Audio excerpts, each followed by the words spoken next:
that are quite suspected of Ebola in the different areas, and they've been working on the globe to try to respond to this in the location where we are and in other locations as well. It seems East Ayrshire is the most affordable location in the UK for first-time buyers. Bank of Scotland have found... Across the UK, on DAB+, on your smart speaker, on your smart TV, and on your side. This is Talk. No-nonsense news for the nation. The Jeremy Kyle Breakfast Show.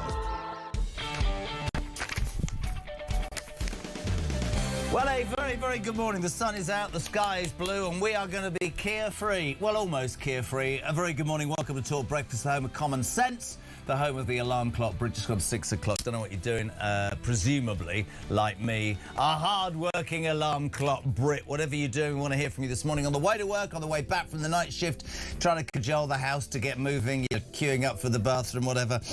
Get in nice and early. As ever, Tom is here. You can have your call on 0344 499 1000, but those voice notes, who's going to win the award? Get your first voice note in today. Same number, 0344 499 1000, and your text to 87222. Now, I just thought, I don't want people to think that I'm cynical, because we have really been, you know, masterminding a campaign of let's get Keir Starmer out of 10 Downing Street, because he's not very good. That seems to have happened. It all kicked off last week. But, of course, the new sheriff in town, or I think he'd like to be the new sheriff in town, although he's going to pick which town he's sheriff in, is Andy Burnham, who it seems, ladies and gentlemen, is already in trouble. The problem is that his rather astute colleague slash fellow candidate, Wes Streeting, who stuck his head above the parapet last week and resigned as health secretary, sort of let off a bit of a bomb at the weekend by saying, you know, I think we should rejoin the EU. As does Andy Burnham, by the way, which is slightly worrying for Burnham, because the constituency in Manchester, Makerfield, voted, well, 63% and voted to leave in the Brexit referendum, which means that Reform are crowing right now, because they're saying, well, we're just gonna walk around saying this man believes in doing something that you didn't want, plus he's going to parachute himself in, right? Is he actually going to be a constituency MP, or is he just using you to get on? Now, other people are very supportive. Lots of papers talking about backlash over Brexit betrayal. And what's really interesting is that over the weekend, Burnham insisted, I will be campaigning on local issues. It's time for change. I'm not saying anything about the EU. But we've got a clip, haven't we? It was only last September. Oh, Andy, we've got the clip, Mr. Burnham. Have a listen, peeps. Long term, I'm going to be honest, I'm going to say it.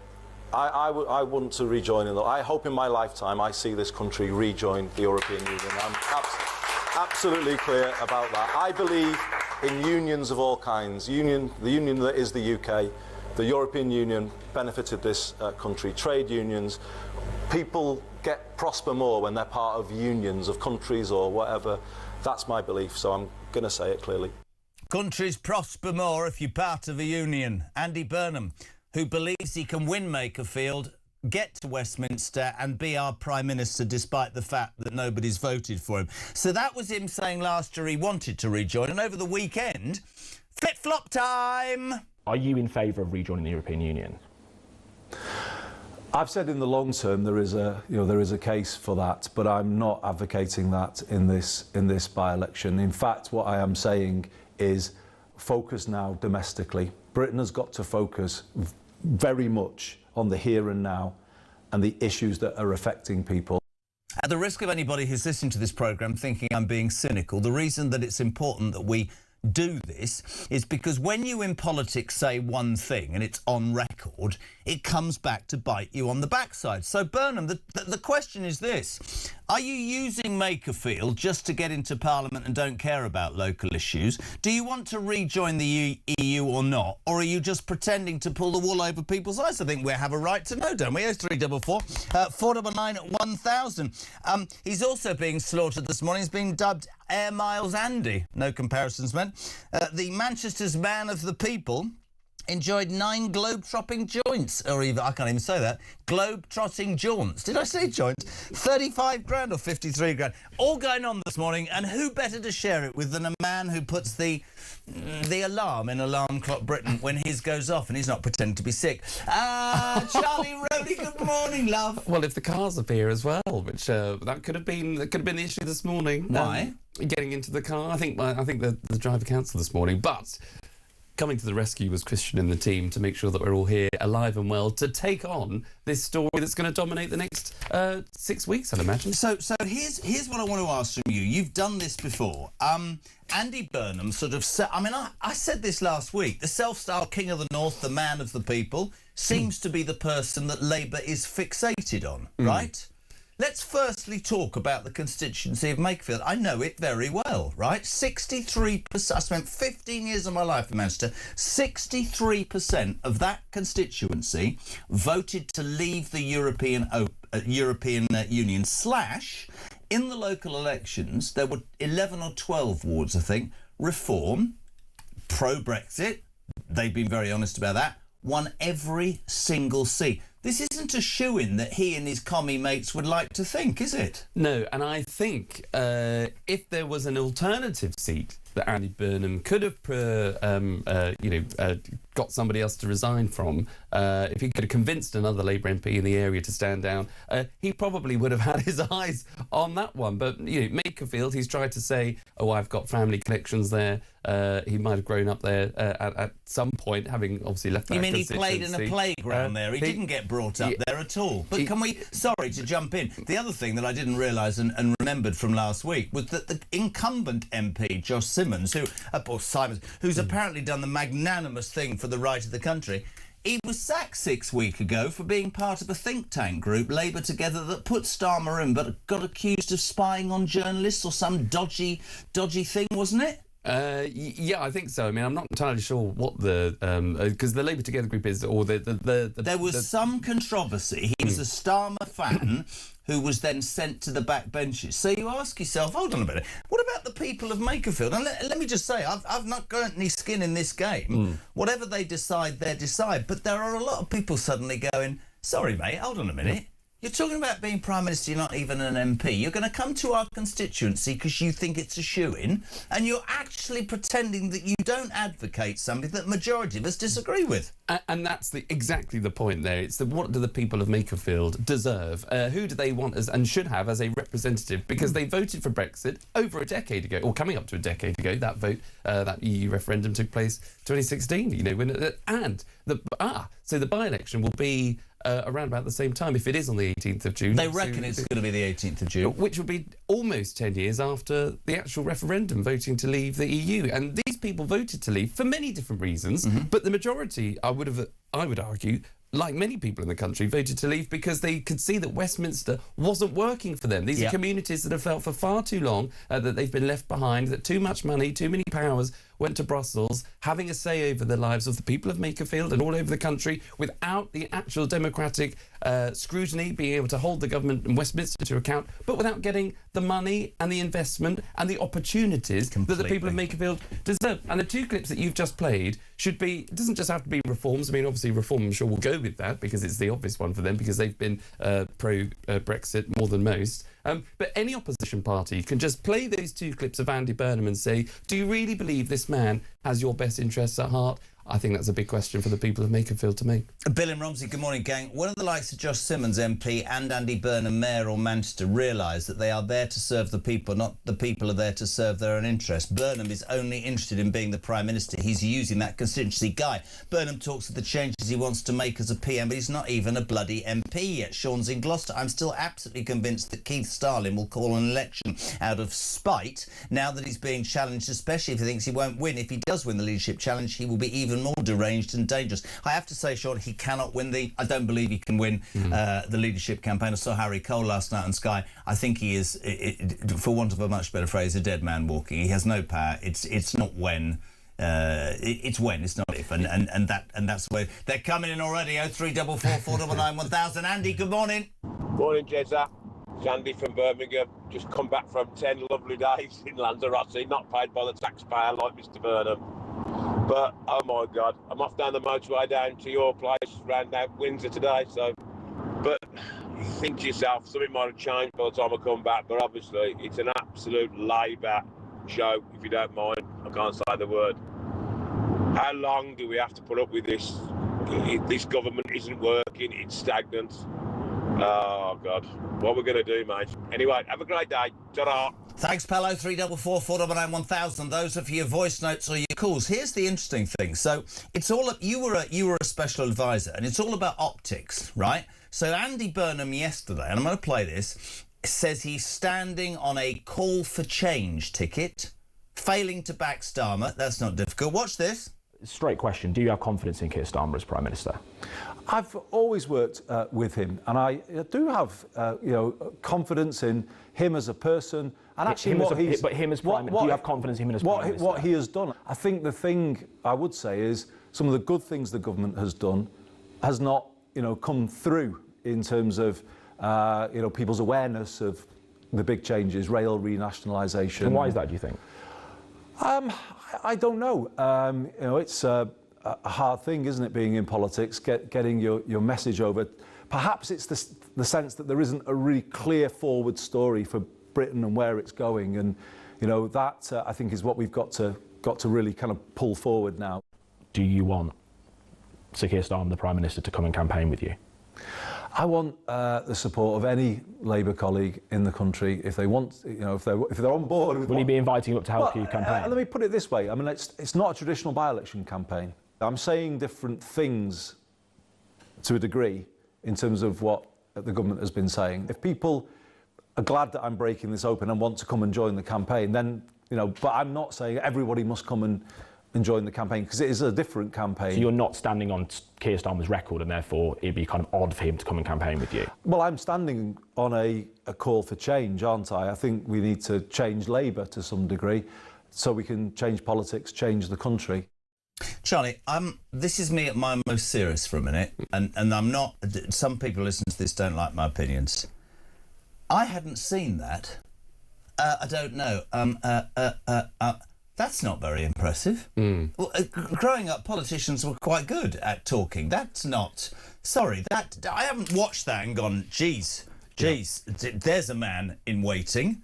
And he can't say no, I don't want Starmer there, although everybody else said it was a toxic brand, everybody in the local elections. But more than that, that man wants to be our next Prime Minister. This reinforces, in my humble opinion, how utterly lacking in quality so many of our politicians are nowadays. It's not impressive at all. No, and I think, look, you're absolutely right. If this was someone that did politics better, as we're led to believe that Burnham is a lot better at doing politics than what Keir Starmer has been, you would have thought he would have had a team of people to go through some of those kinds of questions. Yeah. We are absolutely... That interview highlights the problem that he faces, where he's actually saying, some people can come if they want to, if they believe in the change, because it's not a normal by-election. Brackets, I'm trying to unseat the Prime Minister that currently leads the Labour Party. And by the way, you haven't been selected as the candidate yet for Makerfield. Absolutely. So the audacity and the arrogance to sort of suggest that he's going to become the candidate without going through that process is one thing. But we're now in a situation where it's very easy, and this is where campaigns really have to... Doesn't matter at times what the campaign is that you're trying to achieve, but the messaging, that campaign to me now screams as though he's going to go to the people of Makerfield to say, vote Labour to unseat a Labour Prime Minister, vote Labour to change Labour. I'd definitely, all joking apart, I would have you in my corner if I was doing this, because it doesn't make any sense. Basically, the messaging immediately, because of Wes Streeting, who's been accused of Burnham retreats on push to rejoin the EU. Wes Streeting has been accused of, look at this. Backlash over Brexit betrayal. Gove blast Streeting and Burnham in Mail articles. Kemi says Labour clowns couldn't negotiate with the EU. What's really interesting is by Streeting putting that in the public domain, because as it stands, Burnham would win if you look at that poll over. This is amongst Labour voters.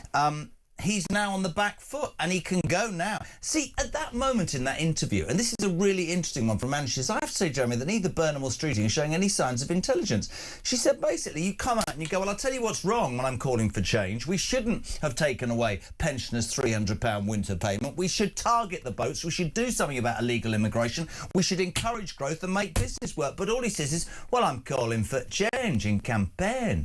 Where I'm not having a go. I don't want my country on its backside. I don't have any confidence in hardly any of them right now. But that did not in any way inspire me to go, oh, right, listen, Labour are going to... And I hate to sit here, I mean, dithering rubbishy old Starmer, is that an upgrade?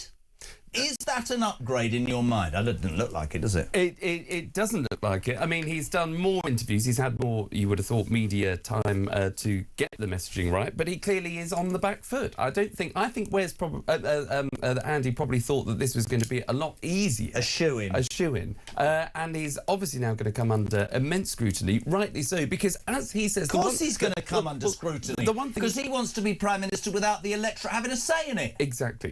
And so the one thing he did get right in that interview is that this is not a normal by-election. No, it's not. Because it is about basically coming in to unseat the Prime Minister, to become the leader of the Labour Party. I want your Labour vote to destroy the person that you voted for because you're so frustrated. Forget the fact that I disagree with what 63% of you voted for in the last election. We must talk about the Tories in a sec. Boz, good morning. Morning, JK and fellow workers. Travelling Boz here. Do you know what? It's taken ages, and I can't believe I'm saying this. By the looks of it, I think Comrade Starmer, we're better off keeping him there because he's just a lame duck anyway. These two are coming in, especially, what's he called? The King of the North. He's already saying what he's going to do with his mate old Streeting there, what their plans are. And once again, it's against the public opinion. The public have said they don't want closer ties with Europe. And these two cowboys are already saying what they're going to do. Oh, man, it's a nightmare. Brilliant. Well done. Sorry, I wasn't... But therein lies the Labour problem.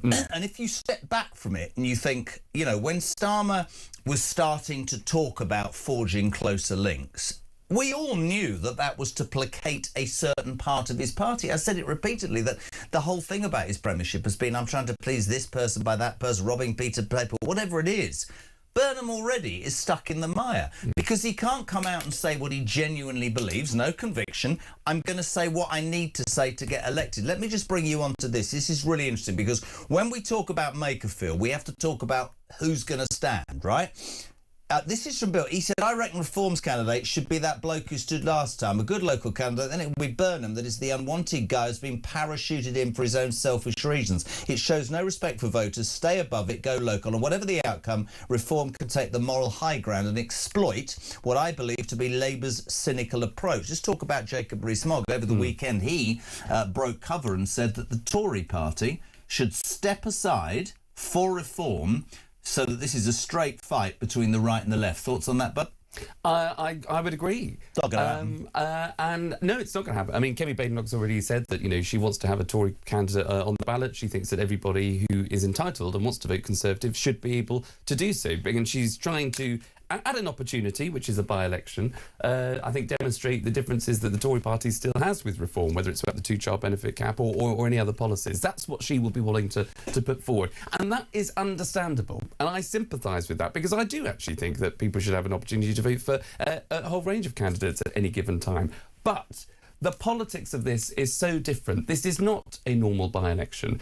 Kemi said in the weekend interviews that the local elections, people vote differently for different reasons. You weren't very impressed with her weekend publicity, were you? I think just like those clips of Burnham, where he was very comfortable saying what he actually thought at a Labour Party conference, saying that he wants to rejoin the EU, compared to now I'm thinking, all right, I'm on the national stage, I've got to say what I actually feel as though I need to say just to get through. I think Kemi Badenoch could have been a bit more open again with the reflection of the losses the Conservatives still had at the local elections, accepting clearly there is more work to do for the Tories in Suffolk, in Essex, in Norfolk, in places that they couldn't hold, that they lost significantly to Reform. Not spending time on a by-election in Makerfield, where the Tories have never come anywhere near, where they're going to spend money, time, effort, a campaign, when actually this is a by-election about parachuting a man from Manchester, the Mayor of Manchester,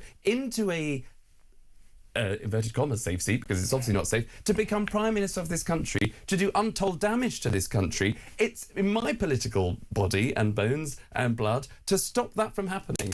And if we can do that, it's not about doing a deal with Reform. You know, it's not about picking up the phone to Nigel and saying, you know what, Nigel, I'm going to give you a free run here. It's about seeing it on your own, as clear as day, that actually, if we do actually take votes away from people that might want to vote for another centre-right party, a party that came second last time round, a party that can do better than what we can, you know what, I'm just not going to have the conversation. We're just not going to field anybody, because we don't want to play ball in this Labour psychodrama. So let Reform have a free run, because if it is the case that Burnham actually ends up winning by, let's say, a Sarah Poin margin by 6 votes, and I know the Tories fielded a candidate in Runcorn and Hillsborough, but the stakes are so much higher in this by-election, as everybody has acknowledged and recognised. So I would say, don't field a candidate, don't play ball, let this psychodrama implode, and be rewarded as a Tory for saying, as the Tory leader for saying, we didn't want to play ball in this situation. We were doing that. We'd taken the moral high ground here. We didn't think we were going to. We didn't want to get involved in this Labour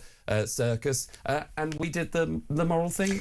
And that's it. During that speech, which was fantastic, Christian kept speaking. He said, "That's the most passionate he's ever seen you." It's not the most passionate I've ever seen.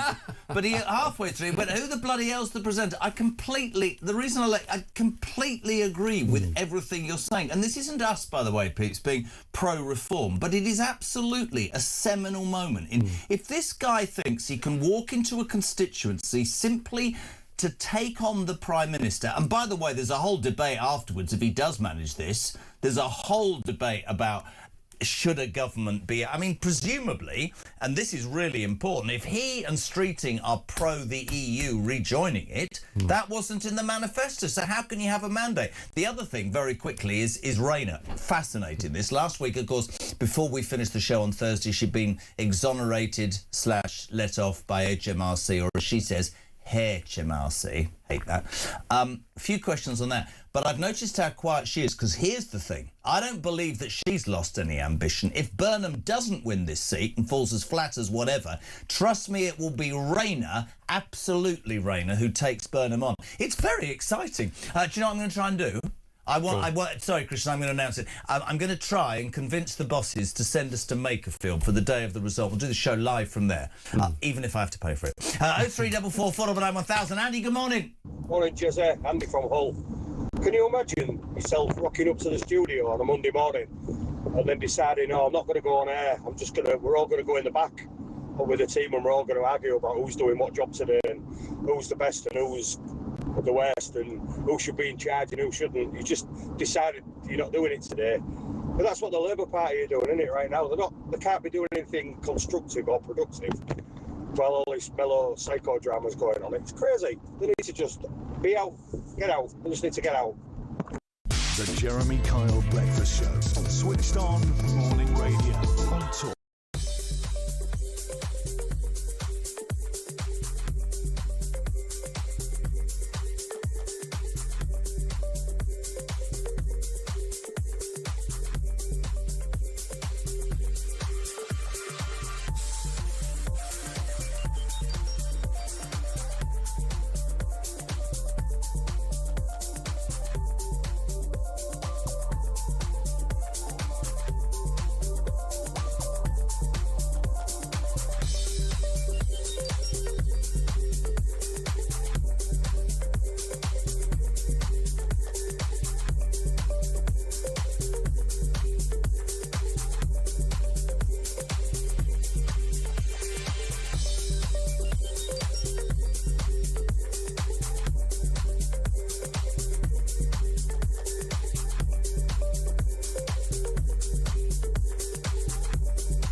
platform is facing its gravest test in decades, and the royal tea from Talk is your front row seat.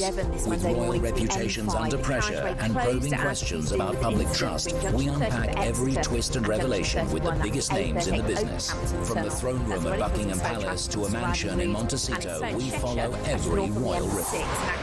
Never miss a moment of The Crown in Crisis. Subscribe to the Royal Tea from Talk on the app or wherever you get your podcasts. Northbound due to an accident between the Little Ponton Junction and the A52 Tollmarsh Road North. Across the UK. Talk on DAB+. Talk money. On your smart speaker. Culture. On your smart TV. And on your side. This is Talk. Welcome back to 6:28. It's Monday morning. You would talk, of course, the home of common sense and the home of you, the alarm clock. Brit, JK till 10. Thanks for tuning in today. 0344 499 1000. There's only one story in town. I didn't really even understand when I came in how many layers. My sidekick, she's here, Lady Rowley. Morning, Richard. Hi, good morning. It's Richard from Cornwall. I am absolutely furious with this party. The reason the Labour Party want to go back into the EU is because they've proved that they can't govern this country themselves. 2 years they've failed. They've made so many U-turns. It shows that you can't govern that way. Okay, the occasional U-turn is possible, but not, 16 times? Completely backed up by Rachel, who says rejoining the EU just is a win for Labour. It stops them having to make their own bloody decisions, and when something goes wrong, they can blame them. It might be a good thing because a lot of EU countries are now carving out mass deportation. Loads of people in the break saying, and I know the answer to this, that he should share this with you. There's so many layers to this story. Why so passionate? Because... I know why. Tell him. It's true. It's brilliant. Yeah, because, look, I was there under the last, Tory government, not right towards the end, but the psychodrama that engulfed the Tory party, the plotting against, people, that anybody thinking that they could become Prime Minister, Team Rishi versus Team Boris, Team Rishi versus Liz Truss, people that were out to get Theresa May in the early days because they didn't like her version of Brexit. It became a self-indulgent exercise of people who were plotting constantly just to bring down the Prime Minister because it wasn't their version of what they wanted. There was no reflection about what the public actually wanted. And that's why the Tories lost. They got an absolute thumping in 2024, rightly so. That's why Starmer's in there in the first place. Not because it was a loveless landslide. No. It's because people wanted to get rid of it. All was of a protest vote. And we're seeing it again. And it shouldn't be allowed to happen. Completely agree. There is just no way a man should just be able to come down the M6 or whatever it is from Manchester. God, he sounds like he knows locally. Just go across M32, it'll be fine. Here's the thing from Dave and all. Morning, Jez and Charlie. I think the biggest threat to the Makerfield drama is Rupert Lowe and Restore. They're going to field a candidate which could split the Reform vote. Absolutely, and I just think, look, people need to be slightly more humble, frankly, because it's not about you, dear, in inverted commas. Oh, dear. Rupert. Me, dear, you, dear. You talk about me, dear. Don't be so dear. Exactly. You, dear, me, dear. Yes, dear. So the message is clear to, Kemi Badenoch and the Tory party. It's not about you, dear, OK? Yes, dear. Rupert, it's not about you. Just don't bother. Because no one will forgive you, I don't think. This is about Reform versus Andy Burnham, isn't it? Absolutely. Morning, JK and Charlie. Burnham will do nothing for the people of Makerfield who are simply using them as a vehicle into number 10, says Keith in Lincolnshire. Now, I completely agree. Couple of scenarios. As Christian said this morning, there's so many layers to this, right? Here's something I bet none of you have thought about. I hadn't until the brilliance of Christian's mind opened this up. How ironic that the man we have criticised for 2 years because he has been the least popular Prime Minister in the history of British Prime Ministers, Keir Starmer will secretly want Reform to win Makerfield, won't he? He will. He'll if he had a vote, he'd be voting for Reform. Yes, yeah. Wow. Just put another twist on that. The question, obviously, that was put to Andy Burnham is, would you want the Prime Minister to come and campaign for you? Burnham couldn't quite answer that question because, secretly, he doesn't want... so Starmer, turn up! Starmer, turn up! Reform, get Starmer and take him to Makerfield. Exactly. The other thing as well, this is all Christian, I'm taking no credit. In the Gorton and Denton by-election, the slogan was, vote Reform, get Starmer out. Mm. So what is Andy Burnham standing on?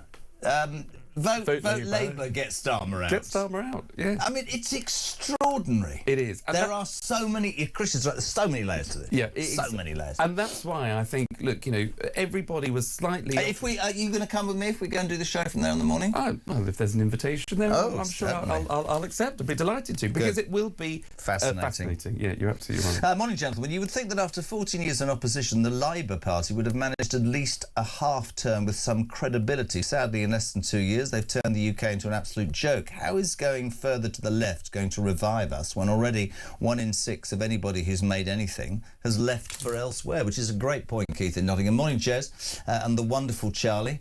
Tony in Sussex, obviously deranged. I tried to send you a photo of Hinge and Bracket, but to no avail. For a tribute to you both for being entertaining, informative and funny. Oh, thank you very much. If Hinge and Bracket were a couple of old dames in the 80s, they would, oh dear, you dear, be dear, no dear. What are you talking about, dear? They were really stroppy as well. You what? If they went, did they share a bed? I've no idea. It wouldn't be for me to say that sort of thing, but certainly if we go to Makerfield, there'll be none of that topping and towing lot, let me tell you. Separate. Morning, Jake. And Christian will be there as well. It'd be like the Berlin Wall. 3 in a bed and the little one said. Who's... Let me just say one thing. I don't want you to say this the wrong way. If I was anywhere near you in bed, I wouldn't be rolling over. Cliff in Berkshire. I still can't understand why any politician who wants to run our country, when he gets that power, wants to give it away to the unelected EU SSR in Brussels. Agreed. I have to say, Jeremy, that neither Burnham or... Yes, absolutely, Angela, thank you. Gary and Brecon. Is it Brecon or Beacon? Brecon. Brecon. Brecon Beacons. Oh, lovely, is it? Happy Monday. Wonder what disasters are facing this week from this pathetic government. Morning to Joe in Salisbury. Hi, Joe. It's all a number 10 con of smoke and mirrors to keep everyone busy. The PM campaign is just a fictional plot to distract from Starmer's immediate call for resignation. It's going nowhere, this story, is it? Yeah, absolutely. And look, you know, that first message about, you know, policy and the idea of change. Look, Labour campaigned at the last general election for change. And we know that Starmer didn't have a plan. That's why, you know, the polls have tanked. That's why he hasn't got any kind of direction or sense of direction and hasn't been able to change anything because he doesn't know what he stands for. You've now got someone that actually does have a bit of policy idea. But he daren't say it. But now he can't even say it because he wants to rejoin the EU. To me, this is interesting. Gove writing in the Mail today. Michael Gove, trying to get him on today. He'll be on later in the week. Whoever leads Labour will try to take us back into the EU, but thinking that's the solution to our problems is like believing dunking donuts will help you lose weight. You worked for Gove, didn't you? I did, yes, yeah. Also, Lisa Nandy hinting that Starmer may not take part in a future leadership battle. So let's talk about this, because over the weekend there were reports that said that he was preparing an orderly transition. The cynics amongst us all will go, see, if I was Keir Starmer now, I'd just throw a bomb straight in the middle of it and call an election, or just basically go up to Makerfield. I'd just cause trouble because I'd be so hacked off that I was so incapable. I don't want him anywhere near number 10, but I also, looking at Andy Burnham this morning, I'm not inspired. When I watched... I always say this, but I didn't have to agree with him, and I know he made lots of mistakes, but if you looked at Blair, there was something about him. Andy Burnham looks like he looks like he's sort of up for a game show appearance on a reality television show. Can I become the Prime Minister? Yeah.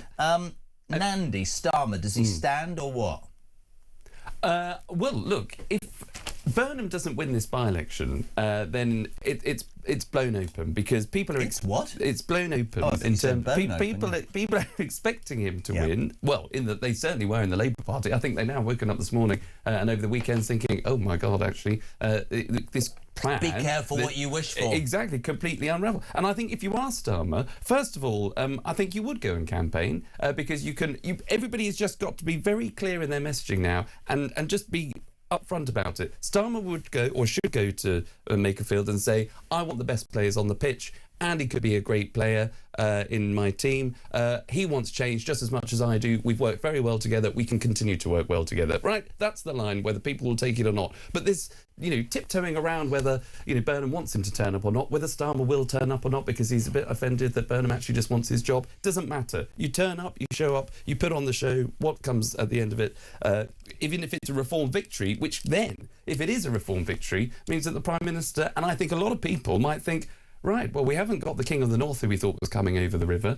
We've now got a choice between what could be Ange or Miliband on the far left. We don't want that. We don't want West Streeting that's blown this whole thing up in the first place.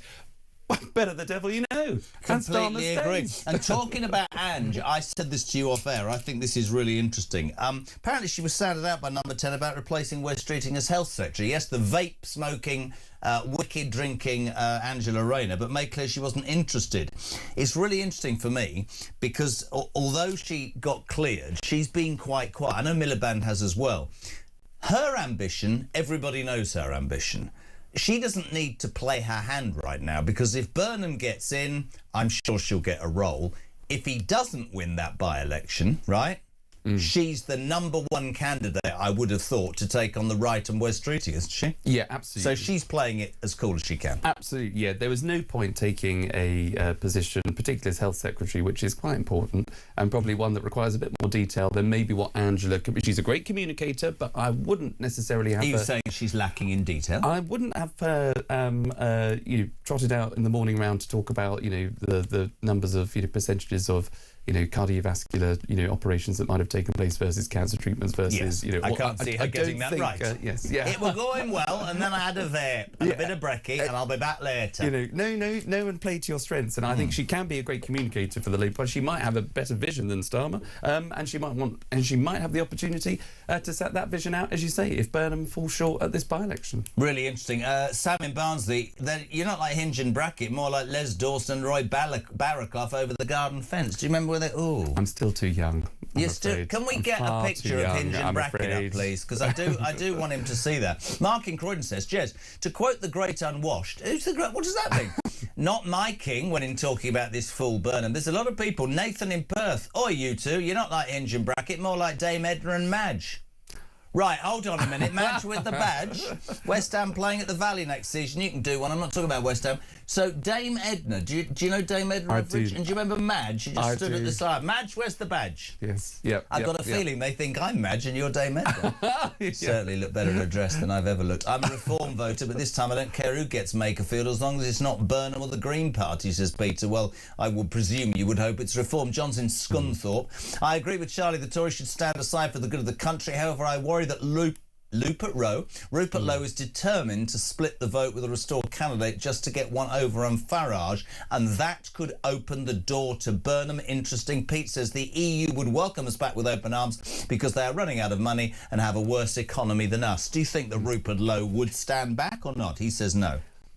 He can't win the seat. If he says no, well, and I think two of those things could be true at the same time. He says he's not going to stand down a candidate, and I think he'll, unless he has a conversation with Nigel, which I'm not entirely sure what their relationship is like or whether they do talk. That's not going to happen. I think that's a non-starter. I think he will stand a candidate. I don't know how many votes would actually be detracted from Restore, but who knows? But I'm just going on the last results of that constituency where the Tories got about 4,000 votes. Can I also add into the criticism of Andy Burnham? We've talked that there are so many levels. The excellent, wonderful, brilliant, fantastic Maggie Oliver said over the weekend that he failed to show leadership and courage when handling the grooming gang scandal. Maggie, who blew the whistle on a forces handling of a child sex abuse ring in Rochdale, said Burnham had failed to grasp the nettle in relationship to the final part of the review. She said, actually, I watched it, we started it but didn't see it through. So the concern, I think, for people should be, and this is not me, this isn't even political, this is fact, this is about human beings. You look at him in that interview, you see he says things just, and you think, we're back there again. Is politics now always going to be like this? Hear me out. Are politics or politicians so governed by focus groups or what's being said online that they never want to say anything in case it causes them to be unpopular? Why don't we have politicians who go, this might well be unpopular, but this is what I believe, I'm going to do it. If you vote for me, we're going to do it, as I've said on many occasions, and I'll take you through it all, and I'll tell you every day the good, the bad and the ugly, and if you vote me out because it doesn't work, I'm gone. Why do people want to tread water for 5 years, not being true to themselves, simply to enjoy Westminster? And that's the question why I think politics is now in a five-party system, because for too long you might have had two parties of people treading that kind of tightrope, where it's more PR rather than actual delivery and policy, more style than substance, wanting to win over people and focus groups and all the rest of it, rather than doing the hard yards, taking the tough decisions. But, campaigning is one thing, being in office and governing is very, very different. And, you're absolutely right. You've now got Jess Phillips, who was even coming out sort of over the weekend, criticising obviously the Prime Minister and sort of talking about, again, violence against women and girls. She's clearly a much better commentator than she was a politician, because she was the safeguarding minister that failed to have a national inquiry. One of the, I thought, decisions that could have been the most open goals. Absolutely. It was the easiest decision any minister would have had to make, but she failed to do it because she wanted to protect local leaders. She obviously spoke to Andy Burnham, who said, well, in Manchester we do it slightly differently. She didn't want to say, no, you've got it all wrong, we're having a national inquiry and getting on with the job. Couldn't agree. He's on fire this morning. There's something to do with the curry he had last night. 18 minutes to 7. Hinge is here until 7. 0344 499 1000. Dan, good morning. Morning, Jezza. It's Dan from Kent. So Andy Burnham's so passionate about the area in which he was brought up in, you'd think he'd stay and finish the job in which he was elected to do as mayor. But oh no, he was used Makerfield as a platform to springboard him back into Westminster, be the saviour of the Labour Party. But in reality, this government, unless it completely U-turns on policies like net zero, cutting back on welfare, not wanting to join the EU, we're going to be stuck with the same situation, a problem. What we need, in reality, is a general election. I'm sure we'll get it sooner than what we think. But Andy Burnham, you're not the saviour. Great show. The University of Common Sense. This is Talk.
Across the UK, on DAB+, on your smart speaker, on your smart TV, and on your side.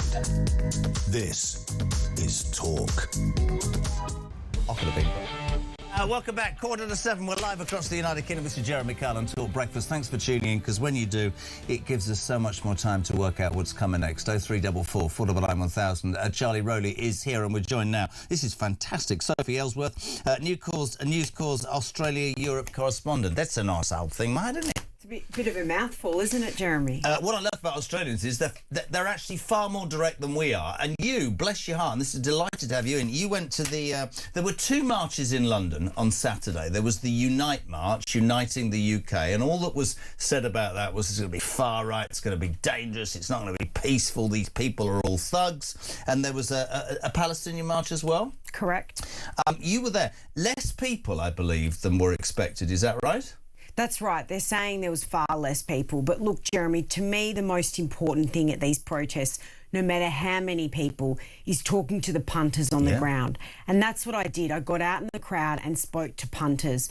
And what they were telling me was what many ordinary Brits have to say, that they're concerned about issues in this country, such as illegal migration, cost of living, but the theme that just kept coming through was concerns about illegal migration. And these were just normal mums and dads from the burbs, from different parts of England, who had travelled to central London to be there because they're concerned about what's happening to Britain. It's interesting, Starmer, he's back in the limelight. He thought it right and proper to do, Charlie, I know, Sophie, I'm talking about a video on Friday warning about this march, but only the Unite March. He didn't make mention of the Palestinian march. Yeah, and this is on the back of weekend after weekend of pro-Palestinian marches, where I'm sure a lot of these people are just very pro-Palestinian state, and that's, you know, if people want to do that on their Saturday afternoon, they're entitled to do that. But a lot of the people, weekend after weekend, are there, or a number of people are there, preaching hate, that are talking about, you know, from the river to the sea,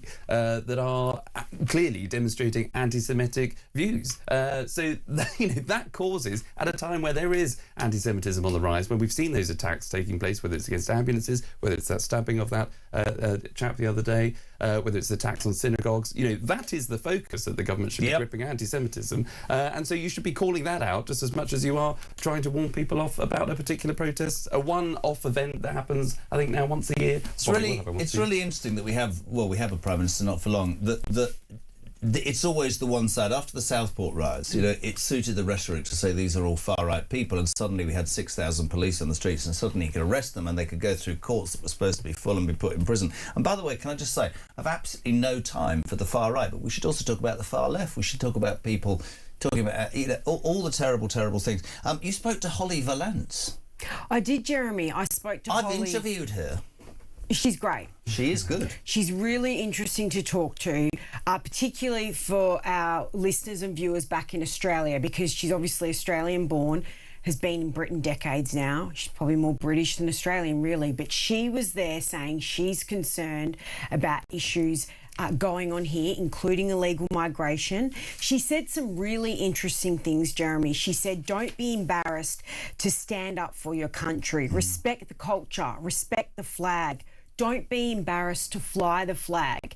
And I wrote about this on the weekend. This story is run in Australia and it's got huge traction because she's speaking common sense and she's saying things like stand up for the views you believe in respectfully, but if you're not happy with the country you're in and if you're not originally from this country and it's not very good here, then jog on. And she was very polite about that, but I think she made some very important points that people can relate to. Let's have a little clip. Brilliant. Good job, by the way. Seriously, thank you so much. Just get this on. This was Sophie Ellsworth interviewing Holly Valance on Saturday at the march. Do you have any message for Australia, given what is going on with Britain, with this pushback against perhaps a left movement? I would say don't be embarrassed and don't be too scared to stand up for your country, the place that you love that's given you everything, it's given you freedom, it's given you the great life that you have. Respect it, respect the culture, respect the flag. Don't be embarrassed to fly the flag. Be patriotic, stand in that, and don't let anybody tell you that you're a racist for doing so. It's disgusting and treacherous and treasonous that they would. I think it's hilarious that right-wing's supposed to be an insult. I'm absolutely right-wing. Call me far-right, all right. It's not an insult anymore. It's hilarious that anyone would think it is. It just goes to how wet the nation's become. I think everything in life is about balance, and when the balance is off, things start feeling quite out of kilter. And the balance is off right now in terms of two-tier policing. There's obviously an issue with illegal immigration. I think there's probably an issue with legal immigration as well, to an extent. If you're not here to love and respect the culture, why are you here? Why would you want to be here? Stay wherever you've come from if it's so fabulous. There's no problem with that. Do you think Nigel Farage will win the next election? I think Nigel's got an incredible chance. I think he's got great foresight. He's super strong. He's just done super well in the elections. I think he'll probably be the next PM, quite confidently. Sophie, the thing about, people might not know this, she was in a relationship with, I think, Nick Candy, who's the treasurer of Reform. But taking that aside, that as an honest spirit, I had a discussion with somebody at the weekend, both of you, right? And this bloke was saying, you know, where do you stand? And we were talking about it, and I was just saying, listen, for me, it's really, really simple. There's nothing far right in saying, in this country right now, people struggle to pay their bills, right? They're struggling. And if you pay your taxes and live your life correctly and try and do everything as we're told we should do it, and you see people cynically being allowed to break into this country, and I'm not apologising for that, to simply take advantage of benefits that you're not getting despite the fact that you paid for them, right? That is wrong. That is not far right. I've met so many people who say the same to me, which is, I don't have any problem with anybody. The guy that drives me, Ben, it's from Hong Kong. He said to me, he's raging about illegal marriage because he came to this country, learnt the language, embraced everything, brought up his family, set up a business, pays taxes, and he rants at me every single morning more than I do. And I think it is an absolute disgrace that anybody who can't have that debate labels anybody on the right as far right, a fascist, a racist. It doesn't wash anymore. That march proved it doesn't wash anymore, doesn't it? I think really, Jeremy, people just wanted to get the point across. There was one man, I'll give an example. He was a father of 4. Yep. He lives in Essex. He's caring for his son. 2 of his sons have issues, autism, ADHD, and he was saying, I need help because I'm a stay-at-home carer. Yeah. And he said, but it's impossible to get a house. It's really hard to get a job. And he felt like the forces were against him. And I thought he was a good example of a dad he said, I want my kids to grow up in the Britain that I grew up in. But also, the fact that I mean, listen, it's different from Australia, but the fact that he's saying we have a system in this country, which I love, and I'm happy to pay as much tax as possible to help people who can't help themselves. But when that's laughed at and people are being helped and given more and they've not paid a penny and they only come here to take... That didn't... Australia's a great example. When... I can't even remember his name now. I had him on the... Tony Abbott did it, didn't he? Mm-hmm. You're not coming in, that famous boat, and everybody went in the world went, oh, this is outrageous. And that policy that worked is still used by the Labour government under Albanese because the Australian Premier went, no, I'm sorry, Australians need to come first. Well, obviously Australia is different because we're a big country. We're in the middle of nowhere and there's a lot of water around us, so we can stop... we can stop the illegal boats, and we did stop. Well, we have water around us and we can't stop them. But the issue seems to be here that it's not desired to want to stop them. I mean, you would know this better than me. There's no will. And, you know, we often talk about in the UK what Australia did successfully. And this is why in Australia we're seeing the rise of Pauline Hanson, like Nigel Farage, where there's an alternative to the 2 major parties speaking about issues that people care about. I completely agree. And there's a big squeak in the studio, but that's fair enough. Charlie, your experience in politics, these labels, right? I've just laid out what I think. There isn't a racist bone in my body. But if you're going to tell me that you can come to this country, throw your passport over the side, not bring in your wife and kids because you don't care if they're being bombed, come up with some feeble excuse under the ECHR to stay even if we prove you shouldn't be here, that's taking that out of the British people who graft it. Alarm clock Brits, isn't it? Sophie's right. Absolutely. And it's not far right to talk about immigration. No, it's not far right to talk about any of these issues. No. It's just about fairness. Great word. You know, that is the other. Great that word. is the F word that we should be using. Yeah. You know, that it's just about fairness. He's got it all this morning. The F word, fairness. You're right. And that's what it is. Because, of course, you know, if people who do need to use and access the benefit system, that's what it's there for. It's a security blanket for people that actually need it. And I love that. I love that about this country, right? That's a great thing. But you can't have people endlessly sort of, you know, stroll into the country who are then put up bed and breakfast, food and drink, mobile phones, doctor's appointments, dental appointments, all the rest of it, when there are people, veterans in this country who are sleeping rough. That is not fair. That is not right. Just in terms of your vibe from that day, we saw a great interview there with Holly Valance. Did you see anything that scared you in the Unite March? No, I didn't. Did you see anything on the Palestine march? I didn't go to the Palestine march, but Jeremy, I was walking through the crowd with ease. And sometimes you can go to these protests and they can be quite testy and you can be a bit nervous, especially being a member of the media. But everyone I approached was very respectful. There was lots of police and security around. As we know, they deployed facial recognition technology at this march. But I thought that it was very calm and I didn't see anything. Perhaps I missed something, but I certainly There were some arrests, we should make that point. Yes. But it is interesting for me that Starmer only talked about that march. And I repeat, and I think we would all agree with this, there are far-right factions and there are far-left factions. None of those factions, in my right mind, have a place at the table. But you are, I've said this for a long time, Sophie, the silent majority have woken up in this country and found their voice, and they're not going to accept politicians in future simply say, you're all far right, you're all far right, you're all... It isn't.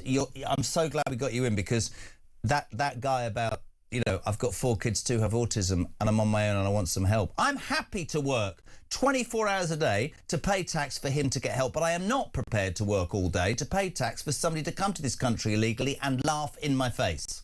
Well, I thought that was a good example, Jeremy. And just other people, they're saying, why are illegal migrants, immigrants able to come into this country so easily, and they feel like they're getting something for nothing, and absolutely. They're not contributing? Because I know, obviously, I'm not British, and to get here, You're kidding me now, I've had to contribute to the economy, work and pay taxes, and that's what anyone who comes to any country should do, is contribute. But there is, of course, I haven't got much time, but there is, of course, the one big question is, why would anybody from Australia want to come to England? The weather's better, everything's greater. What the hell are you doing? Sophie, thank you. Sophie Ellsworth, News Corps Europe correspondent. We love you. Thank you so much indeed.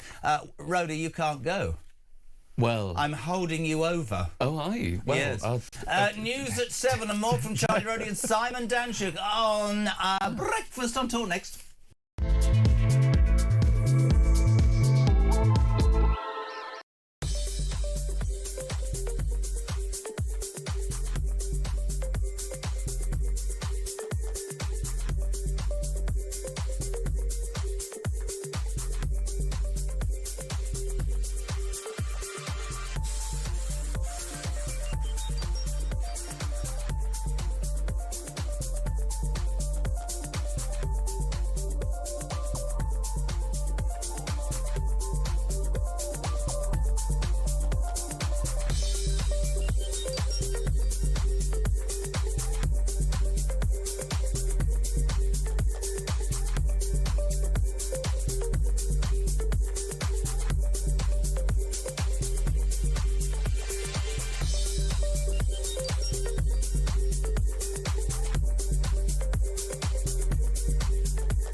Crown is facing its gravest test in decades, and the royalty from Talk is your front row seat.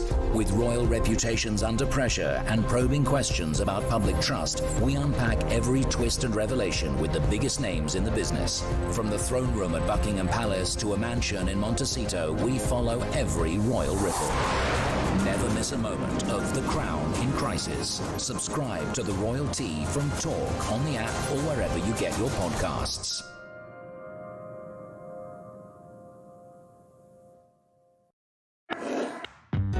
Across the UK, on DAB+, on your smart speaker, on your smart TV, and on your side.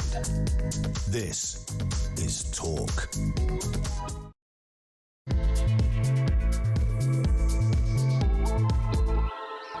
Hey, very good morning. Welcome along or welcome back. It's just gone 7 o'clock Monday. What is it? 18th of May. The sun is up, the sky is blue, and we're having a great time. If you want to be part of the Common Sense Revolution, 0344 499 1000. Tommy's taking your calls. We want your voice notes. 0344 499 1000.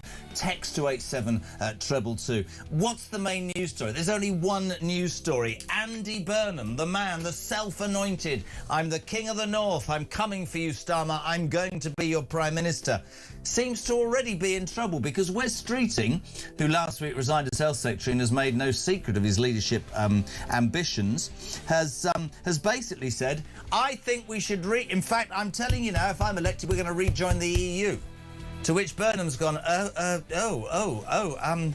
well, I'm not too sure about that, which is very interesting because the constituency Makerfield, which is going to stand, in the Brexit referendum, 63% of Makerfield, right, went, no, not in an accent, we're leaving.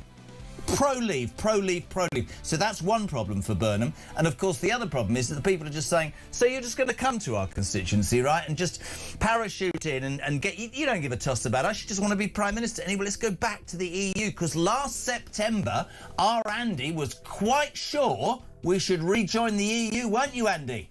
Long term, I'm going to be honest, I'm going to say it.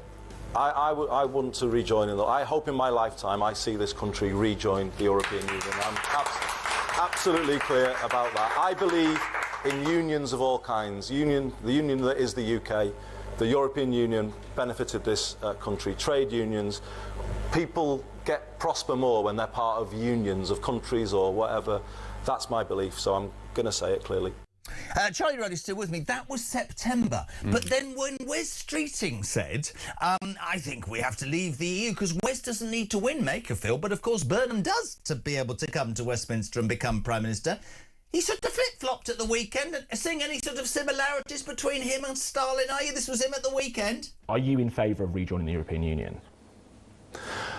I've said in the long term there is a case for that, but I'm not advocating that in this by-election. In fact, what I am saying is focus now domestically. Britain has got to focus very much on the here and now and the issues that are affecting people.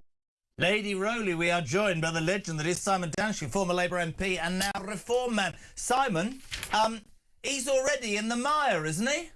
Yeah, he's in a mess, no doubt about it, Jeremy. Look at that answer to his question there by Burnham. Yes, I think we should join the European Union, but I'm not going to discuss it in this by-election. I mean, he's taking the people of Makerfield for granted. He's taking them for fools, isn't he? You can't play people like that.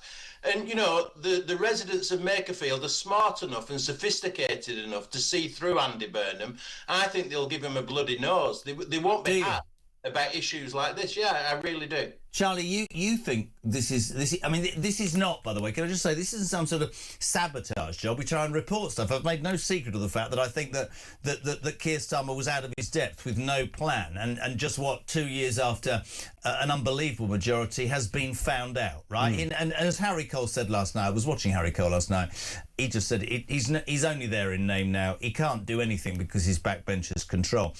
But there's two things. It's one, the sheer audacity to think you could just walk into a constituency and use that as a step. Are you going to represent the people of Makerfield? But this EU thing's massive, isn't it?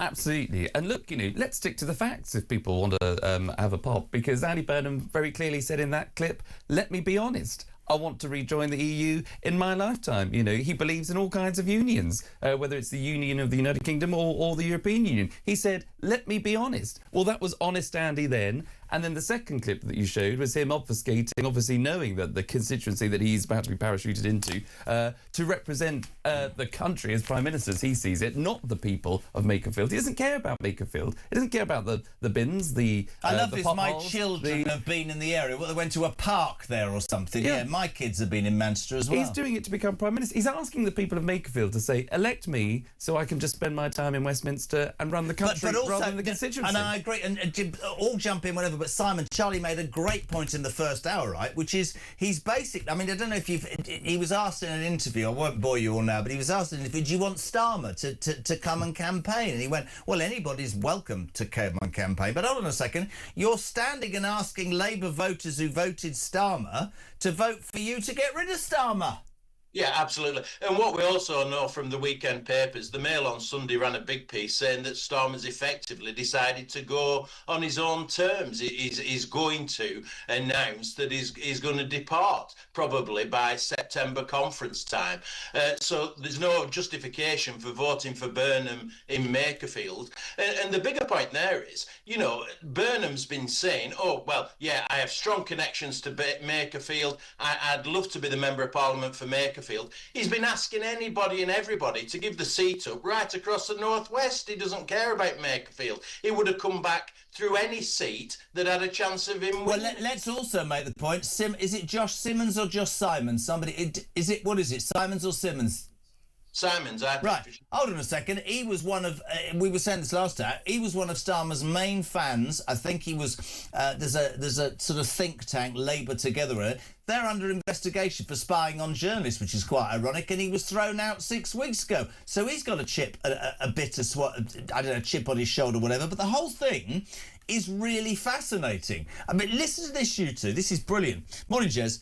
if it's correct that Starmer has said he will stand down, and you just pointed this out, it's only because of one or two things. Either he knows Burnham hasn't got a cat in hell's chance of winning, or he's hoping that Reform throw everything at it and Burnham loses. So then you've got this whole scenario. You defected to Reform. Last time Reform said in Gorton and Denton, a vote for Reform, Starmer out.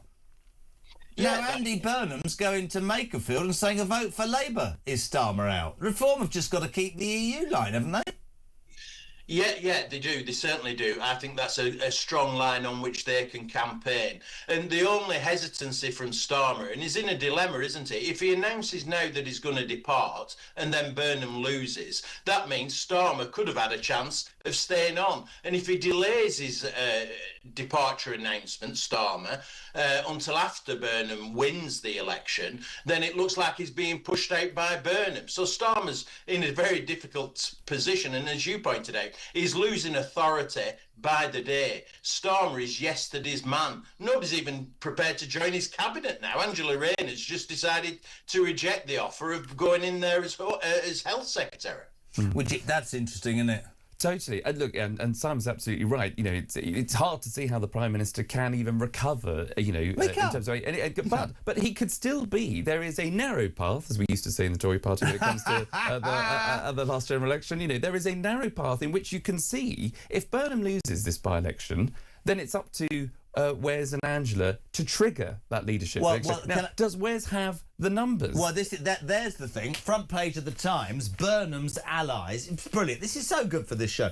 Burnham's allies accuse Streeting of sabotage. Now, we don't know whether Wes Streeting had the numbers or not. He played a blinder by resigning and then saying, I want a broad church, so that nobody on the left could say you're anti-Burnham. I don't think he beats Burnham, but I think his chances, and I think this is really important, I think he's just after a big job, is that Burnham doesn't win. He's brought up the EU thing. The one that I'm not worried about, Si, she's gone all quiet, hasn't she, the vaping, wicked, drinking woman who doesn't want to be the health secretary? Because here's the thing, if Burnham loses, the darling of the unions will be the left candidate, won't she?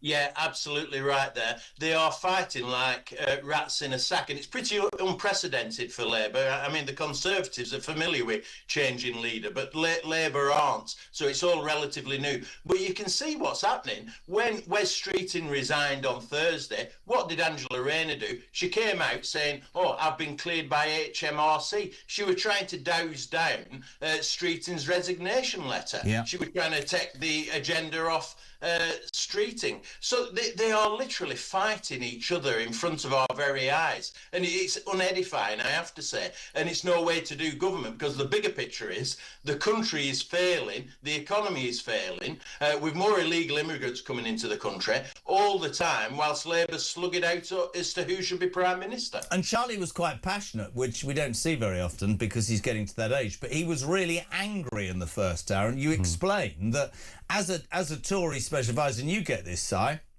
you would just tell him, you were saying, weren't you, this is everything we were accused of, and now they're doing the same. Exactly. Look, you know, the chopping and changing, Simon's absolutely right. The Tory party was able to get rid of its leader quite quickly, and arguably wrongly too quickly in some cases. But, you know, Labour haven't been able to do this. They don't know how to do this. It's clearly a bit, you know, bureaucratic and stodgy. But, you know, the whole point of getting rid of the Tories to get Labour in was to get rid of that chopping and changing, to that political uncertainty of the past. But we've got, you know, and governments need to provide direction. The Tory party lost its way when it came to taxes and immigration. And this is what's really crucial about this whole saga, is because you've now got Wes Streeting and Rachel Reeves has said it in the past. Sadiq Khan has said, and the Prime Minister has said that they want closer ties with the EU. Sadiq Khan and Rachel Reeves, I think, have gone further to say they want to rejoin the EU, as is Wes Streeting. Now, Andy Burnham has been on the record saying he wants that too.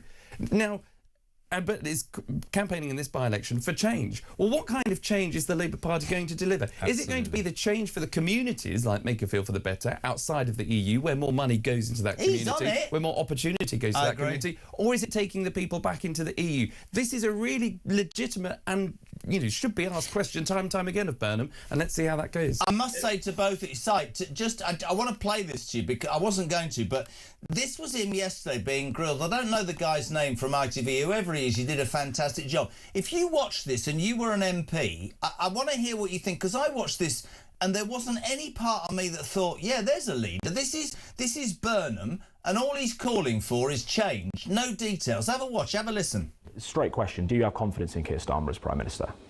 I've always worked with him, and I do have, confidence in him as a person, and actually But him as Prime Minister, do you have confidence in him as Prime Minister? What he has done. I think the thing I would say is some of the good things the government has done has not, come through in terms of, people's awareness of the big changes, rail renationalisation. And why is that, do you think? I don't know. It's a hard thing, isn't it, being in politics, getting your message over. Perhaps it's the sense that there isn't a really clear forward story for Britain and where it's going, and that I think is what we've got to really kind of pull forward now. Do you want Sir Keir Starmer, the Prime Minister, to come and campaign with you? I want the support of any Labour colleague in the country if they want, if they're on board with. Will he be inviting you up to help you campaign? Let me put it this way. I mean, it's not a traditional by-election campaign. I'm saying different things to a degree in terms of what the government has been saying. If people are glad that I'm breaking this open and want to come and join the campaign, then but I'm not saying everybody must come and join the campaign, because it is a different campaign. So you're not standing on Keir Starmer's record, and therefore it'd be kind of odd for him to come and campaign with you? Well, I'm standing on a call for change, aren't I? I think we need to change Labour to some degree so we can change politics, change the country. Simon Danshuk, I read this, and I've said this to Charlie already. I picked out a couple of lines. Apart from, and I'm being honest to both of you, the sort of sighing and the lack of detail, which amazes me, because I thought, you're coming for Starmer. This is not a traditional campaign, he said 3 times. No, you're simply using Makerfield to try and unseat the Prime Minister. What are you saying, Andy Burnham? No detail, Si, at all. Andy Burnham is so uninspiring, isn't he? I mean, he's come forward, he's put himself forward to try and be an MP again and then become Prime Minister. And yet his agenda, as we've just seen in that interview with ITV, is just exceptionally poor. Voting for Burnham to be an MP and then Prime Minister is just getting more of the same. He's just like Keir Starmer. Burnham is Mr. Flip-Flop. He offers nothing new, nothing radical, nothing that's going to challenge this country to improve, no vision. I mean, why we would have him replace Starmer is beyond me. It's quite interesting, both of you, actually, because I would have thought that if you've got balls, and I'm not a... Listen, I'm not for or against West Streeting, but I'll tell you something, he put his head above the parapet, whatever the critics say, and he's put the EU front and centre because he believes in it. Let's talk about Andy Burnham. He's put nothing in detail there. He's basically saying, I'm going to stand in this constituency to get rid of Starmer, but I haven't got the balls to say I don't want Starmer up here campaigning, Charlie. It's much of the same. I think Simon's right. It's just the same, isn't it? Look, and this is why, I mean, we talked about earlier on about just being upfront about it, so Starmer saying, if he goes in campaigns, we talked about that. Burnham should just be upfront about it. He should say to the people of Makerfield, yes, I am standing in this constituency because I want to lead the Labour Party. I want to save the Labour Party. You are hard-working, traditional Labour voters. You should be voting Labour if I can convince you to do so, because we've lost our way in the past. Maybe I can do it nationally. Maybe I can do it nationally. Yeah. So vote for me, vote for Burnham. Vote for change. Vote for change, but the real change that hard-working, working-class Labour voters have traditionally voted for, that should be getting that service where they failed in the past. I can do it for you, I can do it for Labour again. He should just be open and honest about it. But this flim-flam of an interview with Dan Flim-flam. That's the word. Where he clearly doesn't know how to appeal to people, because he's worried, obviously, about the West Streeting. But we have an example, do we not, guys, both of you,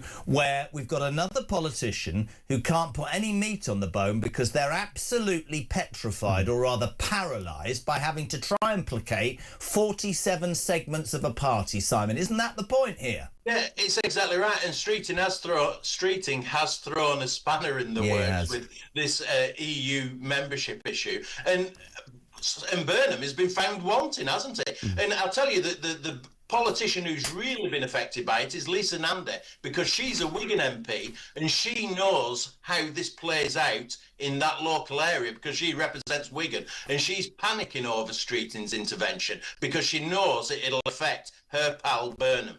It's really, really interesting. Let me just bring it on very quickly, so I haven't got all the time in the world. The Tories, Jacob Rees-Mogg over the weekend saying the Tories should step aside. Rupert Lowe has said no, Restore are running a candidate. There are people contacting us saying this is going to split the vote on the right. I have to say Charlie wasn't that impressed with Kemi Badenoch over the weekend, that she seemed to be making excuses about the local elections. He thinks... Well, you think she should stand aside a candidate, don't you? Yes, I do, yeah. I don't think the Tories should field a candidate in this by-election. Simon, thoughts? No, I think they should stand a candidate. I think the electorate in Makerfield are smart enough to know how they should vote in this election. They need to vote Reform to get rid of Labour, no doubt about it. Here's the interesting thing. Have I said this already? It's age. You know, did I say about the last campaign? You voted, in Gorton and Denton. I said it, haven't I already? You voted Reform to get rid of Starmer. Now you're voting Burnham to get rid of Starmer as well. Starmer's in an enviable position, though, isn't he? I mean, some people have said it's difficult for him, but he must be the only sitting Labour Prime Minister who'd actually want the insurgent Reform Party to win. Yeah, I mean, he's a wily character. I've been mildly impressed by Starmer in the last couple of weeks. He's managing to survive. Who knows what's going to happen next? I don't think he should be Prime Minister, but credit to him for hanging on as long as he has done. That's interesting. Sean, good morning. Morning, Jeremy. Sean from Grimsby here. Seen a lot of Andy Burnham on the TV at the weekend, being interviewed or all sorts of stuff. But they need to ask him the one question that skewers every single Labour politician, and that is, can a woman have a penis? His head will start to discombobulate, he'll start shaking, he won't know what to say or what to do, and he'll just show how pathetic he is, just like the rest of them, because they're too scared to answer this question. Great show, Jeremy. It's quite interesting that when people, and I play that for a reason, and I think Burnham should be very careful here. You cannot take the British public anymore for mugs. The silent majority have woken up. Your word, the F word, fairness, is so important. Can you imagine, Andy? I've told you before, I sat in the studio with Piers Morgan. He asked Keir Starmer 9 times, can a woman have a penis? And the bloke went white and couldn't even answer it. Why can't a Labour politician answer that question, Charlie? Because I think much of the Labour Party, much like the left, is governed by groupthink, campaign organisations, people that shout the loudest, and therefore they worry about offending people rather than getting the right decision and the big calls right. Conviction. And I thought, just to finish, Si, if you watched or you read all the kerfuffle, new word, about Andy Burnham, you'd have thought this man was going to stride out. I thought this. I don't know who Andy Burnham is from toast to do now. I thought he was going to be on interview saying this is what needs to be done. Bang, bang, bang. They are failing British working people. Bang, bang. No. Well, politics is hard, isn't it? It hasn't even started yet, AB. Quick question for you, Si. How'd you see it going in that constituency? I think it's going to be tight. I think Reform's really fighting for it. I think it'll be on a knife edge in terms of the outcome. So I wouldn't even call it at this stage. I'm going to go up in the next couple of weeks and do some campaigning and get a proper feel for what it's like out there. But it's going to be a tough one on both sides. Interesting. We are planning to do a show, I haven't spoken to the bosses yet, from Makerfield on that day. You've got a caravan. It'll be a cheap gig. We might have to stay in your caravan. All right, Dan Shook, is that all right? Goodbye, mate. Good man. Thank you very much indeed. Simon Danshuk, legend, ex-Labour MP, of course, in Rochdale now, Reform defecting. And Charlie Roddy, what can I say? I don't like it when you go. It feels like my left arm's cut off. Oh, well, I'll be back. When will you be back? Wednesday. I think it's Wednesday. I'm not here on Wednesday this week, so you're going to come in on Thursday. All right? Lovely. Lady Roddy, Hinterbracker, thank you very much indeed. 7:22. We're live across the UK. This is Talk Breakfast. Thanks for tuning in. If you do want to be part of the debate, 0344 499 1000, text to 87222. Next, the legend that is Peter Blexley, as we talk about those marches of the weekend, the Unite March and also the Palestinian March. Blexley, next on Talk Breakfast.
across the UK, on DAB+, on your smart speaker, on your smart TV, and on your side.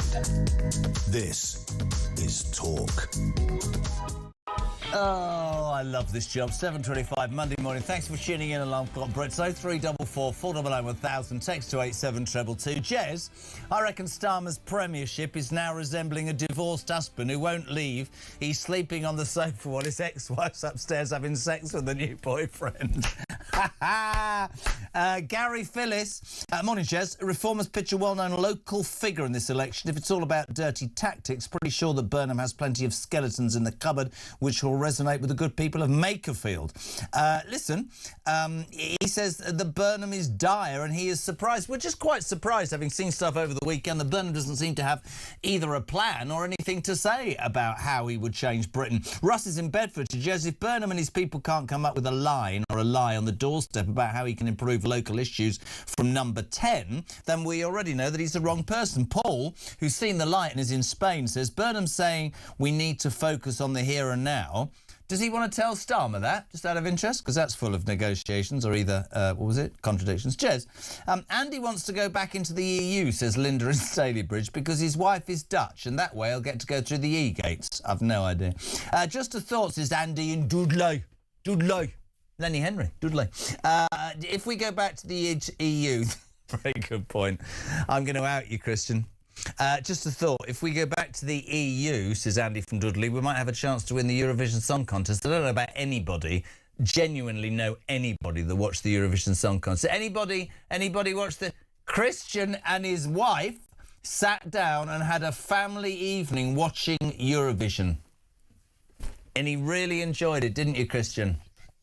He drank through it. It was a painful experience. By the way, just to say, one of the critics of Andy Burnham, Maggie Oliver, that amazing, you know Maggie, former detective constable who blew the whistle on the child abuse ring in Rochdale and was shunned by her colleagues. She's on at 8:45. She says that Burnham failed to grasp the nettle in relation to the final part of the review into that.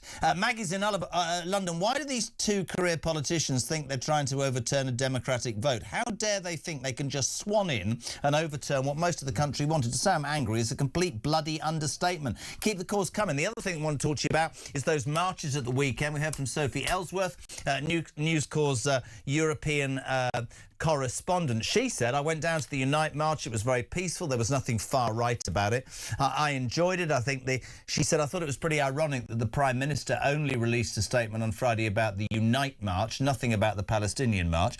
This is from Ellie, who says, I was a steward on Saturday, one in the high-vis jackets. I just want to publicly thank the police. They were brilliant and kept us safe all day with a smile on their faces.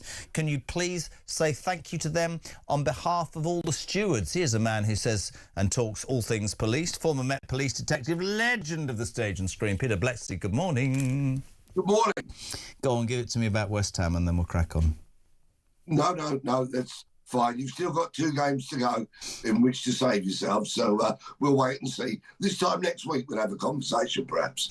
Unite the Kingdom March. Much was made. They talk Tommy Robinson. They talk far right. I don't have a position on that. I don't agree with far right or far left. But it struck me as rather ironic or rather sad that our Prime Minister on Friday only released a statement talking about how it was worrying about the Unite March and didn't mention the hate marches, the Palestinian hate marches, that seem to be on our streets on a weekly basis, Pete.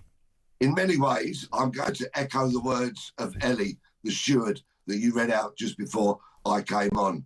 I positioned myself at Charing Cross early Saturday evening, so I met a lot of people coming away from the march, and they all said to me how excellent the police officers had been. They were well-natured, good-spirited, jovial and appropriate, and they had nothing but praise for the Metropolitan Police, and I just want to echo that. Well done to the Met Police, and very well done to everybody who went on the march, almost everybody, because in the face of Starmer's provocation, and he was very provocative on the Friday and in the lead up to this, they did not take the bait because they were decent people going to express their thoughts and concerns. Starmer was absolutely appalling. Well, I'm going to play this clip because there is real consternation, not that we should be used to that with Starmer. Joke. This was him on Friday. As I say, just all about the Unite the Kingdom march from Starmer. Nothing about the Palestinian hate march. Have a watch, have a listen. So is shouting from the river to the sea and death to Jews not hatred? It most certainly is. But what Starmer proved in that clip... That clap. Is, yeah. He was clapping the clap, yeah. In that clap trap, Yeah. what he actually proved is that Larry the Cat is not the only pussy that lives in 10 Downing Street. It was absolutely appalling. And it was just deliberately provocative. Yeah. And Starmer, I've heard so many commentators saying, well, he's appealing to his party. That's what he's saying, because he's trying to save his own skin. But he was deeply provocative, deeply insulting. And because what he said irritates so many millions of people, that's why he's heading for the door. I couldn't agree more. And also in that clip, did you see him say, we want to ban hatred. We don't want any of that on our streets. Well, we've already said you didn't say anything about the Palestinian march. And we're going to ban those sorts of people from coming in the UK. Well, the numbers of people that have come into the UK since he became Prime Minister is ridiculous. We've now had more people coming in his time than we've got in our armed forces, all 3 or 4 of them. So that's claptrap. I mean, he's a busted flush, as we know. But the unfairness, and I'm glad you supported the police. I think they did a great job from what I saw. And I get, as I said at the beginning, you know, people will say they're far right, but nobody in the mainstream media, nobody in politics will talk about those other marches. Why? Why, when the country, Pete, are all using the F word, fairness, and saying, I'm not racist, I'm not bigoted, I'm not far right, I just want...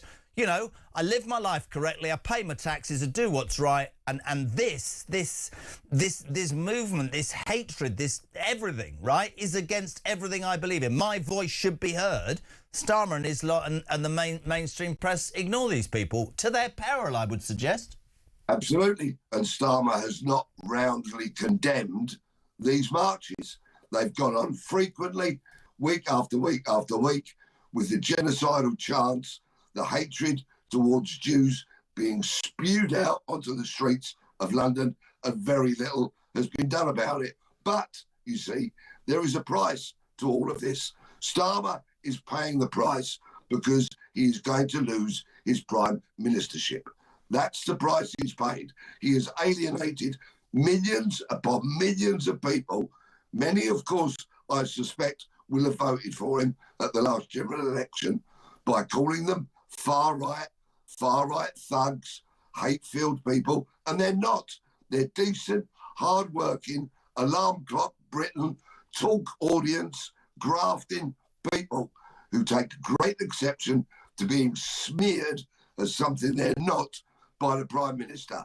And that is why he is very soon going to lose his job. If you've been listening or watching this morning, what comes next is even more frightening, because we have this self-appointed king of the north who thinks he can waltz Andy Burnham into Makerfield, this constituency. He can't talk about anything local. He's been outed at the weekend for being somebody who wants to leave the EU. And I was crying out when he was doing his speech, give me something that will change. Tell me the police will have more powers. We'll do something about stabbings. We'll do something about crime. We'll do something about the fact that you can walk into something on camera and nick 200 quid and no bugger does anything. But nothing. Just they stick up, it seems to me, and I could be wrong and I'll probably get into trouble, they stick up for seemingly anybody who doesn't have this country's best interests at heart, make excuses for them, and all the while, and you are dead right, ignoring hard grafting people who just want a bit of fairness and a fair crack of the whip, and Judgment Day comes to that. And I don't know whether these Labour politicians are thick, disinterested, power crazy. There is no way on God's green earth, whether it's Andy Burnham or the Lord God himself, that they will win in 3 years, because they've completely, as the Tories did, they've alienated good, normal, hard-working Brits, Pete, haven't they? They certainly have, and Starmer is responsible for so much of that. Now, I'm delighted that I will be listening at 8:45 when you have the legendary Maggie Oliver on your show. Quite simply, one of the most wonderful women we have in this nation. But before people listen to Maggie, if there's people in Makerfield listening and pondering about who they're going to vote for. I would just say this. Go onto the internet and put in 4 words, Operation Augusta, Andy Burnham, and then ask yourselves if you could ever vote for that man. Good man, thank you. He's a legend. How's the tour going? You still out? Yep, going to Ireland tomorrow. 5 dates in Ireland, can't wait. Good man, he's a great, great man. Peter Blexley, thank you. 24 minutes to 8 o'clock. Yeah, Maggie Oliver, who's been quite critical of the, I'm going to say, would-be Labour candidate for Makerfield. He hasn't won it yet, Burnham, in terms of the election process. She says he failed to show leadership and courage when handling the grooming gang scandal. She said that he failed to grasp the nettle into the part of the last review. We'll hear from Maggie. She's an absolute legend. Damon, good morning. Morning, Jeremy. Damon from Wigan. I am sick and tired of everybody saying Andy Burnham, king of the north, king of this, king of that. Andy Burnham has done nothing for Manchester. I live in Manchester and he is crap. He's not a leader. He doesn't know what he's doing. And a lot of people in Manchester cannot stand him. So why the hell do people keep saying, oh, he is the king of the north? He is not the king of the north. For me, he should not get anywhere near Prime Minister. I can't stand the fella, and it makes my blood boil, and I hope to death that Makerfield really make him suffer and say, no, I'm sorry, we're not voting for you, and he can go back to doing what he wants, out the way, keep out the way of everything, and just get him out of Manchester. Thank you, Jeremy. Obviously, there'll be a whole host of candidates there. Restore are running a candidate. The Liberal Democrats, the Tories, despite talk about, you know, will you do a deal? Will you step aside? No, no, no, no, no. Reform, the Labour Party. This is great. Andrew Scott in South Wales. Morning, Jez. Imagine applying for another job in front of millions of people, getting absolutely rejected, then walking back into your old office pretending nothing's happened. That's Andy Burnham's morning. The thing is, if he gives up the mayoralship of Manchester and he loses the seat, he's stuffed. Have you heard who they've been thinking about, the Labour Party? Gary Neville. Jeez, really? But there again, there's a problem. This isn't me being pro anybody. If you look at the local elections, Reform swept the board in Makerfield, and in terms of Manchester as well, did really well. Here's a man who's going to disagree with everything I say. He's going to say everything's brilliant. Matt Vickers, Deputy Chairman of the Conservative Party. Good morning. Good morning, Jeremy. Look at the smile on his face. Poor Andy Burnham. No, poor Andy Burnham, my backside. I mean, my overriding view this weekend was, well, my friend, the view from the cheap seats has been fun. The lights are about to be shone on your head. Now, we know, and you know, that Wes Streeting, whether you agree with him or not, is a bit of a... he's a character, and he plays games and he knows what he's doing. When he resigned, I thought, well, you've put your head above the parapet. Over the weekend, of course, he's put rejoining the EU front and centre, which has put Andy Burnham in a really difficult position. How much time have you got? Oh, as long as you want. The reality is... Well, no, wait. This was Andy Burnham, peeps, in September, about the EU, last September. Watch this. Long term, I'm going to be honest, I'm going to say it. I want to rejoin. I hope in my lifetime I see this country rejoin the European Union. I'm absolutely clear about that. I believe in unions of all kinds. The union that is the UK, the European Union benefited this country. Trade unions, people prosper more when they're part of unions of countries or whatever. That's my belief, so I'm going to say it clearly. Matt Vickers, at the weekend, he flip-flopped, we know where that phrase came, and said it's not about rejoining the EU, it's about local issues and it's about change, but he couldn't put any meat on the bone. Are you in favour of rejoining the European Union? I've said in the long term there is a case for that, but I'm not advocating that in this by-election. In fact, what I am saying is focus now domestically. Britain has got to focus very much on the here and now and the issues that are affecting people. Help me out, Matty Vickers.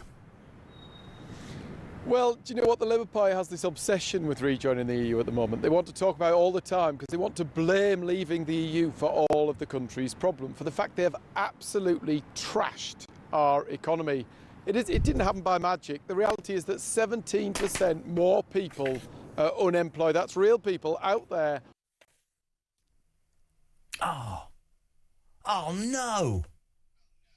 Oh no, Matt Vickers, frozen. totally frozen, peeps. You try and get it back. I'll read some messages. Morning, Bert and Ernie. I think that might be me. Just leave him frozen. It looks great. Look at Matt Vickers there. Paralysis. Catatonic paralysis. George, look at him. No good. Morning, Bert and Ernie. Makerfield. Let's all have candidates submit to a lie detector test before the election. Let's find out just which one of them buggers is telling the truth. Something lacking in our politics today. How can they refuse to take part, says Mark in Selby. Zoe in Lancashire. We know exactly what Andy Burnham's up to, pretending to be caring in this area. He wants to take over, knowing full well he's after becoming Prime Minister. He will undoubtedly rejoin the EU if he gets in. More gaslighting, more lies. I've had an absolute enough of it. Good morning, Jez. We would have won the Eurovision Song Contest if we'd entered with the same song they sing about Starmer at the darts. Have a great and blessed day. Keir Starmer's a darts player. Roger from Wales. There's only one good thing about rejoining the EU, and that is that it will make it easier to leave this bloody country that Labour have ruined. Thank you very much indeed. Sharon in Staffordshire. Good morning to you. Jez, will Starmer praise the Patriots for a peaceful march? I don't think so. Jez says Chris Witt. Chris Witt? Do you think Burnham should stand down as mayor first? He can't lose and then go back to being mayor of Manchester. He has to stand down as mayor. Have we got him back? What? You're joking. We haven't got Matt Vickers? I'm distraught. Matty, I'm so sorry. We played him 2 clips, asked for his answer, and then he gave up. I mean, that's not a great look, is it? Is it our fault or the Tories? I mean, we're not going to change breakfast presenters. We're not going to change the way. I bet you the Tories, as a result of what's just happened, might well change who's deputy chairman. I think there'll be a chaos meeting. Bless his heart. We'll have him on tomorrow. Not his fault, not ours. 0344 499 1000. We'll go back to that Unite/Palestinian dual march at the weekend. Samara Gill talks, breakfast reporter. Fantastic job. Was down there. She's next on breakfast. Don't go anywhere.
Across the UK, on DAB+, on your smart speaker, on your smart TV, and on your side. This is Talk. Welcome back, 7:45. Apparently we have to take responsibility. The kit packed up. Bless him. Matt Vickers seething on College Green. Brian, good morning. Good morning, Jezza. Brian here. If Sir Keir Starmer didn't make a bad decision, he'd make no decisions at all.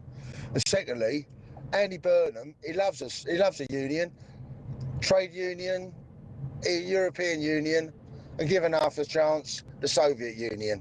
Cheers, mate. Laura Jane, good morning in Hampshire. Good morning, all of you. What whiffle waffle the weekend from Andy. You didn't get anything. I mean, that's so like Starmer as well. We get just words that are meaningless.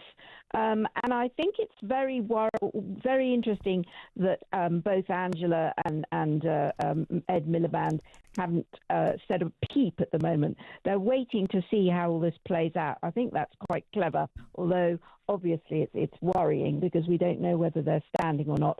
And the choices between Andy and Wes are just dire. I mean, Andy Burnham is almost as dangerous as Ed Miliband. Certainly, Ed Miliband is more intelligent, but we really are in trouble at the moment. I mean, I just can't believe it. I'm a little older than you, a little older, and I just don't remember the mess is unbelievable. I really, really don't know what this country's coming to. Is that it? You can tell me it's over. What's going on this morning? The kit's all gone to... Oh, my God.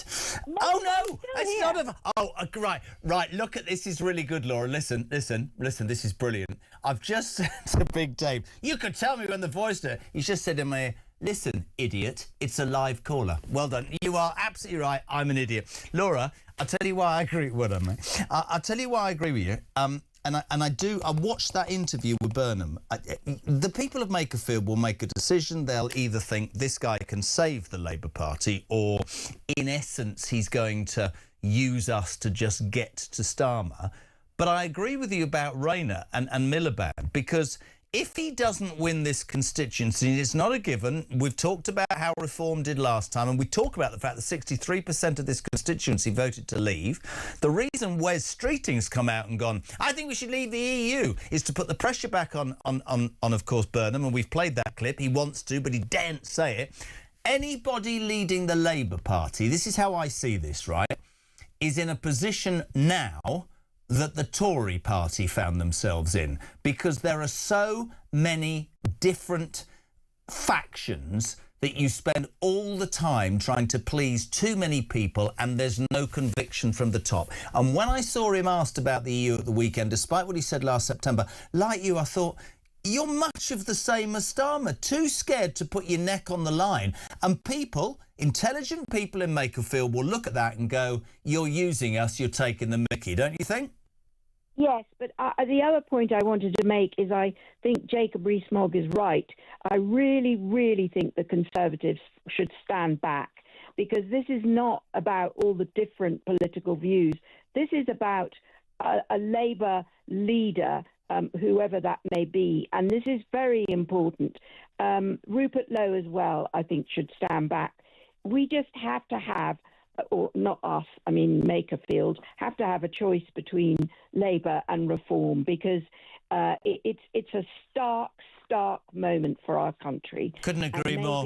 Couldn't agree more. Laura, don't think me rude, my darling. Love having you on. Thank you so much. Busy breakfast show as ever. Laura Jane in Hampshire. Keep your calls coming. And, of course, your voice notes. All right, Dave. Baldy Dave's a happy man. 0344 off to Turkey next week. 0344 499 1000. That was just a cheek shot because he put me right in my place. Let's say good morning to the First Lady of Breakfast, our roving talk breakfast presenter and reporter who's done a sterling job this weekend at the Unite the Kingdom March. Samara Gill, good morning. Morning, JK. How are you? I'm all right, because I was on kid duty because I've got so many at the weekend, and I didn't get involved. I know you did, and we'll talk a minute and show you this clip. But I just wanted to start, as I started before, with a caller. So you had the Unite the Kingdom March, and you had a Palestinian march, and the police, by all accounts, did a great job. But Starmer on Friday only released a video worried and aimed at Unite the Kingdom. Nothing about Palestinian hate marches then. Yeah, it's absolutely insane, Jeremy. Look, Keir Starmer, he's someone who's allowed anti-Semitism to go completely rife on the streets. He allowed Allah al-Fatah, the Egyptian dissident, back in, who said a bunch of horrific things. He actually gave him British citizenship. The man hadn't stepped foot on British soil before that. He met with former terrorist Syrian leader, Syrian president. And I really just think it's crazy that this is where he chose to have the sort of security mental breakdown and put the foot down when it came to security. So, yeah, he deployed over 4,000 police officers. He enacted facial recognition technology for the first time. He was acting like this was some sort of second coming of D-Day. And it wasn't at all. I mean, I was there. I've obviously attended a lot of protests. I think there's ugliness on both sides that comes out from the more extreme factions that do just end up showing on the day. But the majority of people there were just peace-loving, normal people. Most of them actually our viewers. I was inundated with lovely comments about you, Jeremy, and the work that we're doing over at Talk. So I think it's just sort of Keir Starmer's basket of deplorables moment to be calling these normal protesters a sort of basket of deplorables. And I think that's the issue. There doesn't seem to be any fairness. So if you, I mean, I've said this before, and I know you'll agree with me. I've no time for the far right, and I've no time for the far left. I believe in free speech and democracy, but it strikes me that anybody who is brave enough to go, this is my flag. I don't like people who shouldn't be in this country being allowed to come in, take advantage of stuff that tax-paying, hard-working Brits have paid for and laugh in our faces. And then if we have the cojones to say you better leave, come up with some ridiculous law under the ECHR to stay. Because I think fairness, the F word, is the most important thing. Now, we've got a clip. I just want to say this is Samara. It was pretty full on down there. If you have young kids in the car or you're at home, there is a violent threat in this, but this is brilliant work. This is Samara at the dual marches this Saturday in London town.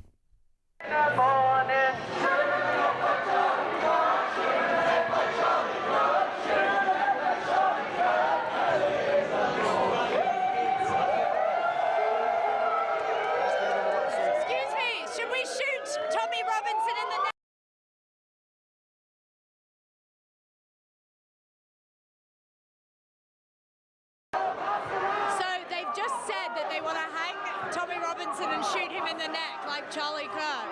It's getting very aggressive. So let me ask you this, right? Because I repeat what I said. There's stuff about Tommy Robinson I don't agree with. There's stuff that he says that I do agree with. The man's got a criminal record. Other people criticise him. He's a place for debate. People can make their own minds up. But you're allowing that hate march to say, shoot him in the neck like Charlie Kirk. And you've got our Prime Minister saying to the Unite British people, I'm going to put lots and lots of police there because I'm worried that you're full of hatred. Why the hell weren't those people rounded up and arrested then? It's a great question, and this really does show the level of two-tier policing that was going on. I mean, the police presence at the Unite the Kingdom march was absolutely insane. I mean, and I think that is founded in some way because it was going to be a massive protest. They needed that coverage just to protect everyone inside and away from the protest. But on the other side, where the Palestinian stand up to racism crew were, it was a cesspit. It really was. There was so much hatred going on, so many sort of horribly activist, mad threats of violence that happened. And that clip's now gone viral online. Elon Musk is now involved. I think the US government is trying to ban some of those people that were included within that chant, which is, I mean, you can think about that what you will, because it's sort of like, is banning good or is banning bad? That opens a whole other kettle of fish. But I think it is really concerning. You know, I do want to think if the shoe was on the other foot and if people at the other march were chanting, oh, let's shoot all illegal migrants on entry, which is a horrible, horrible thing to say, and another death chant, then the police presence would be madness. But of course, you know, we had 47 arrests over the weekend. That's, if I do quick maths, you know, like 93 police officers per arrest. I think the public should also be asking if the taxpayer dollars that were spent on this, £5 million, was even worth it, and if this was just all inside Keir Starmer's head. But I remember after Southport, and at that moment after Southport, we didn't know that the fact that the guy whose identity it was, Rudy, I never get his name, Rudy Bicana, he wasn't an illegal migrant. He was a church-going Christian born in this country who came from Wales. I still believe to this day that the very reason Starmer didn't release that information was that so he could go on television and say, these are far-right thugs, send all the police, round them up, on television, court cases the next day, despite the fact we've got no judges, in jail on Sunday, despite the fact we've got no space. It's the same thing as yesterday. I am not like you, and I'm so glad you made that analogy. There are bad factions on both the far right and the far left, but if you continue to say to anybody and everybody that turned up in London for the Unite the Kingdom march with their families, with their Union Jacks, old and young, you're horribly poisonous, right-wing, fascist, racist thugs. You are in trouble because the hard-working, and I know we use it, but it's true, the hard-working Brit's going to go, what, that's not me. I've every right to fly my flag and I've every right to be proud. I had a debate at the weekend with somebody. They go, oh, you know, you want everybody to... No, I don't. I've told the story till I'm blue in the face about the guy that drives me back at night. He came from Bangladesh. He's more angry about what's going on in this country than I am, Samara, because he did it properly, learnt the language, has a job, pays his taxes and respects this country. If you're saying to people, break in, have what you want, what are you saying to the hard-working Brit at the same time? It's outrageous. Absolutely. I think that you've got, you know, a very good degree of common sense about you. I think some of the speakers at that march didn't. Yeah. Definitely an air of just going way too far on the other side where we do start to all hate each other. I don't know how united everything was there. What I can tell you is, though, from going to both of the protests, that the United Kingdom is very much divided, not united, and that's very unfortunate. And I'm not even going to attribute the two political movements to it. I'll attribute Iran, China, and Russia, who have used disinformation to flood the internet and turn everyone in this country against each other. They want all our resources being put into this and used onto this on the streets. And it was a great success over their side of the world on Saturday. Not such a great one in Britain. Great to have you on, my darling. We'll see you very soon. Excellent work, by the way. Thank you so much indeed for doing it. Samara Gill, brilliant. Talking about the Unite March. I'm going to be a little bit late. John, good morning. Starmer and the Unite the Kingdom rally. He's going to ban people coming from other countries in case they may say a few hurty words. Yet he can't stop illegal migrants coming over to this country, creating all sorts of crimes and horrors. The man's a joke. He sounds like Zippy from Rainbow.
Across the UK, on DAB+, on your smart speaker, on your smart TV, and on your side.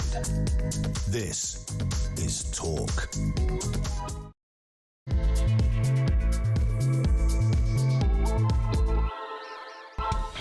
Oh, my God. Welcome back and welcome along. Just gone 8 o'clock. We're live across the United Kingdom. We would talk, of course, the home of common sense and the home of the alarm clock Brit. A show presented by a man who manages to confuse somebody on the phone with a voice note. So they're all now going, are you all right, Jez? Yes, I'm fine. Listen, welcome to the show. What are you waking up to? This extraordinary story. What I love about this show, and I love about alarm clock Brits. Andy Burnham. Look, we've been on and on about Starmer for months, it seems. A man with no plan who's lost any credibility with the British people. So it's all sort of kicked off since we finished on Thursday. Wes Streeting resigns as Health Secretary, says he's going to stand a leadership campaign. Next minute, Burnham. We've got this man, Josh Simmons, to stand aside in Makerfield. I'm going to win that seat, stride into Westminster and overthrow the dullest, most boring Prime Minister in history. And then the question started, because Streeting, as an operator, said, if I'm elected, I think we should leave the EU instantly. Andy, that's what you said last September. Listen to this. This is Burnham last September. Long term, I'm going to be honest, I'm going to say it. I want to rejoin. I hope in my lifetime I see this country rejoin the European Union. I'm absolutely clear about that. I believe in unions of all kinds. The union that is the UK. The European Union benefited this country. Trade unions. People prosper more when they're part of unions of countries or whatever. That's my belief, so I'm going to say it clearly. The only union he didn't mention there was the Soviet Union. We'll leave that where it is. So that was September, but when Streeting said, if I win, I'm leaving the EU, that's what you said, Andy, wasn't it? And all the newspapers go, what is your opinion now, Andy Burnham? This was Saturday. Are you in favour of rejoining the European Union? I've said in the long term there is a case for that, but I'm not advocating that in this by-election. In fact, what I am saying is focus now domestically. Britain has got to focus very much on the here and now and the issues that are affecting people. The here and now. Then we had this long speech about the need for change with absolutely no meat on the bone. Elaine, good morning. Morning, Jeremy. I'm sick to death of hearing that Andy Burnham's name, Angela Rayner. I'm sick to death of it. What we need is a general election, get rid of a lot of them and start afresh. Just have a general election. Good show. Bye for now. Lovely. 8:05, 0344 499 1000. Text to 87222. Get your voice notes in, get your calls, get your texts.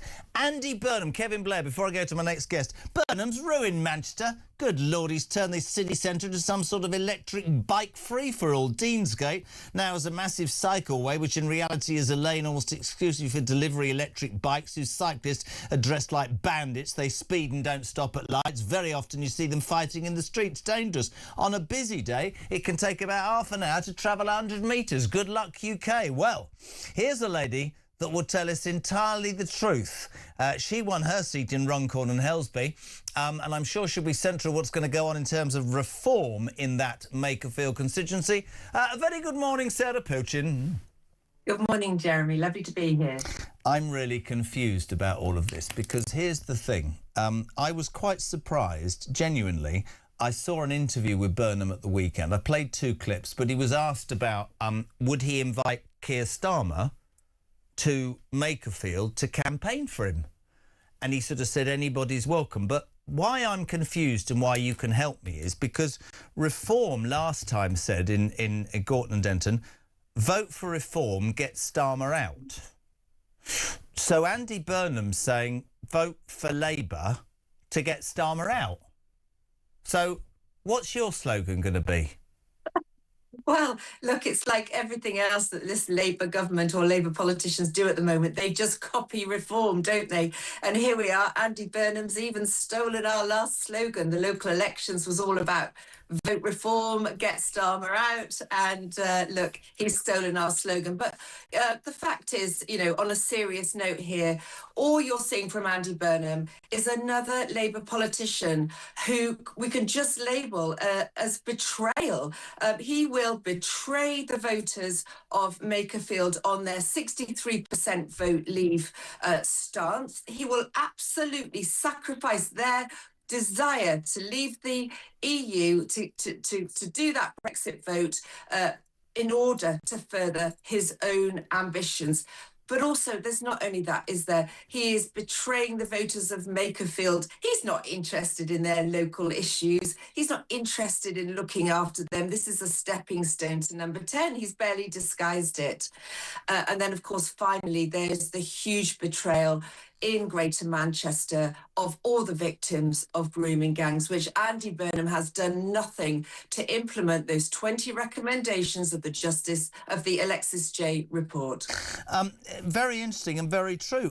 Here's the thing, and I was actually being serious, because in terms of what he stands for, he's essentially saying, I've come to your constituency to get you to vote for me so I can go to Westminster and depose a man that you voted for 5 years. I'm not sticking up for Starmer, but here's something I bet you and nobody at Reform HQ's thought of. Keir Starmer is going to want Reform to win the bloody by-election in Makerfield. How ironic is that? Well, as we say, Starmer is Reform's greatest asset at the moment. So you know, bring it on. We don't know what our slogan's going to be yet, or at least I don't know. I'm sure we'll be launching it today or tomorrow, along with our candidate. Again, I don't know who that's going to be, so don't grill me, but I'm sure we will have an excellent candidate to field up there. And yes, of course, I will be up there endlessly. Lee Anderson's already been, Richard Tice has already been, and I'll be going later in the week. We will fight this tooth and nail. Of course, it's going to be close, but the key messages are: if you vote Labour, if you vote Burnham, you are just voting for more betrayal. I mean, that's the thing. When I saw his interview at the weekend, and I'm interested from your point of view as a Reform MP, actually, can I play this to Sarah? Because this was and it was a fine piece of work, but I don't know what the guy's name is from ITV, but he was basically saying, what are you going to do? Have a listen, have a watch. Straight question, do you have confidence in Keir Starmer as Prime Minister? I've always worked with him, and I do have confidence in him as a person, and actually him as Prime Minister. Do you have confidence in him as Prime Minister? What he has done. I think the thing I would say is some of the good things the government has done has not come through in terms of people's awareness of the big changes, rail renationalisation. And why is that, do you think? I don't know. It's a hard thing, isn't it, being in politics, getting your message over. Perhaps it's the sense that there isn't a really clear forward story for Britain and where it's going, and that I think is what we've got to really kind of pull forward now. Do you want Sir Keir Starmer, the Prime Minister, to come and campaign with you? I want the support of any Labour colleague in the country if they want, if they're on board with. Will he be inviting you up to help you campaign? Let me put it this way. I mean, it's not a traditional by-election campaign. I'm saying different things to a degree in terms of what the government has been saying. If people are glad that I'm breaking this open and want to come and join the campaign, then but I'm not saying everybody must come and join the campaign, because it is a different campaign. So you're not standing on Keir Starmer's record, and therefore it'd be kind of odd for him to come and campaign with you? Well, I'm standing on a call for change, aren't I? I think we need to change Labour to some degree so we can change politics, change the country. Sarah Poin from Reform, 3 things I picked up from that. He keeps saying it's not a traditional campaign, it's a different campaign. The critics would say that's because you're using this campaign to get to Westminster to take on the Prime Minister. Then this repeated call for change. My criticism of this Prime Minister and this guy now is there's never any bloody meat on the bone, is there? And let me just point one thing out. Andy Burnham has U-turned already, and he's not even an MP. He's U-turned on his Brexit stance. 1 minute he wants us to rejoin, and now he's backtracking. So look, we've seen, 20 U-turns from this Prime Minister. Andy Burnham wants to be the Prime Minister. He's not making any secret of that, and yet he's U-turned already. So what we all know, don't we, what we're going to get from Andy Burnham? It's going to be no better than Keir Starmer. The worry is that it could be a lot worse. He will take us into more spending. He will sacrifice our growth again because of spend, and of course he will tax to pay for it. So it's going to be a lot worse if this guy gets in. But look, the fact is, I also think he's deluded. He's riding on this ticket of being king of the north. Believe me, I live in the northwest. You know, I know that Andy Burnham is no king of the north. He talks about his great record in as mayor of Greater Manchester. Listen, the people up here know that Manchester was built and developed and thrived with no thanks to Andy Burnham. It was done before he got anywhere near it. It was done by the likes of Richard Lees and Howard Bernstein, you know. So Andy Burnham is riding on a ticket of hot air. That was a whole pile of word salad we heard them from. It's quite interesting as well over the weekend. Lisa Nandy, I'm going to put this to you, the Culture Secretary, she has had a go at Wes Streeting for opening this debate about the EU. And in fact, Burnham's allies accused Streeting of sabotage. Now, we all know he's an operator. Quite patently, he's brought up the EU thing because he knows that Andy Burnham is in a dodgy position because he's got to win a seat in an area that was 63% Leave. Plus, Lisa Nandy is an MP just down the road and probably knows exactly what those communities think about Brexit and going forward. The thing for me that's really interesting is there doesn't seem to be... I mean, they're all fighting like rats in a ship and we can laugh, but the truth of the matter is, while this is going on, the very reason they got in, Sarah, is because the country was fed up to the back teeth with all the shenanigans whilst the cost of living was rising and crime was increasing and you couldn't go to court and you couldn't... Exactly the same is coming now, which is another thing that the Labour Party need to think about, because it might not matter what candidate they put up. People are going to go, you're all more interested in your own careers than you are doing something about our lives. Listen, I actually, this is a good example. I went on Saturday to the Unite the Kingdom march. I went and observed it from a window, actually, overlooking Whitehall. And when I could see how safe and peaceful it was, I wandered down and wandered through Parliament Square and spoke to people there. And it's all the same message. This government and the last government are no longer putting British people first. All those good, decent people there, families, grandparents, you know, there was every different type of person there, and all they want is to be heard. They want their voices to be heard. They want to be put ahead of illegal asylum seekers on housing lists. They want our police to police our streets. They just want to get back to basic common sense. This Labour government has accelerated the decline, in my view, that was the Tory government. And when it comes back to people like Burnham, it's going to be even faster. It's going to be even worse. Can you not see Andy Burnham, the man that loves unions, joining the Union of Common Sense? Do you not think that's the union he'd want to join then, or not? Do you know what? The people on those streets, they're not going to vote for Andy Burnham. They have had enough. They know that the only party that will enact Brexit, because let's face it, you know, 10 years on, nobody has made the most of Brexit. And that is because we have not come out of the ECHR. The only party that will come out of the ECHR is Reform. Can I ask your reaction, by the way, to Starmer, who on Friday, he is still the Prime Minister, don't forget that, Poachin, otherwise you'll be in trouble at school. He gave this statement, or rather a video, where he was very concerned about the Unite the Kingdom march and security, and apparently there were thousands of police, but only one way. How then, what is your response to the fact, and we just saw it with Samara Gill, I don't want to upset anybody, if you've got kids in the car, please be aware of what I'm about to say. The people in the other march, we've got video footage shouting...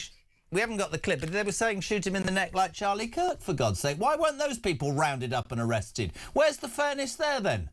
Because we currently have a government that enacts two-tier justice. We know that. You know, there was facial recognition at United the Kingdom, nothing at the Palestinian march. Wow. The whole of Trafalgar Square, when I walked past it, was boarded up with the most aggressive-looking metal fencing to keep people out.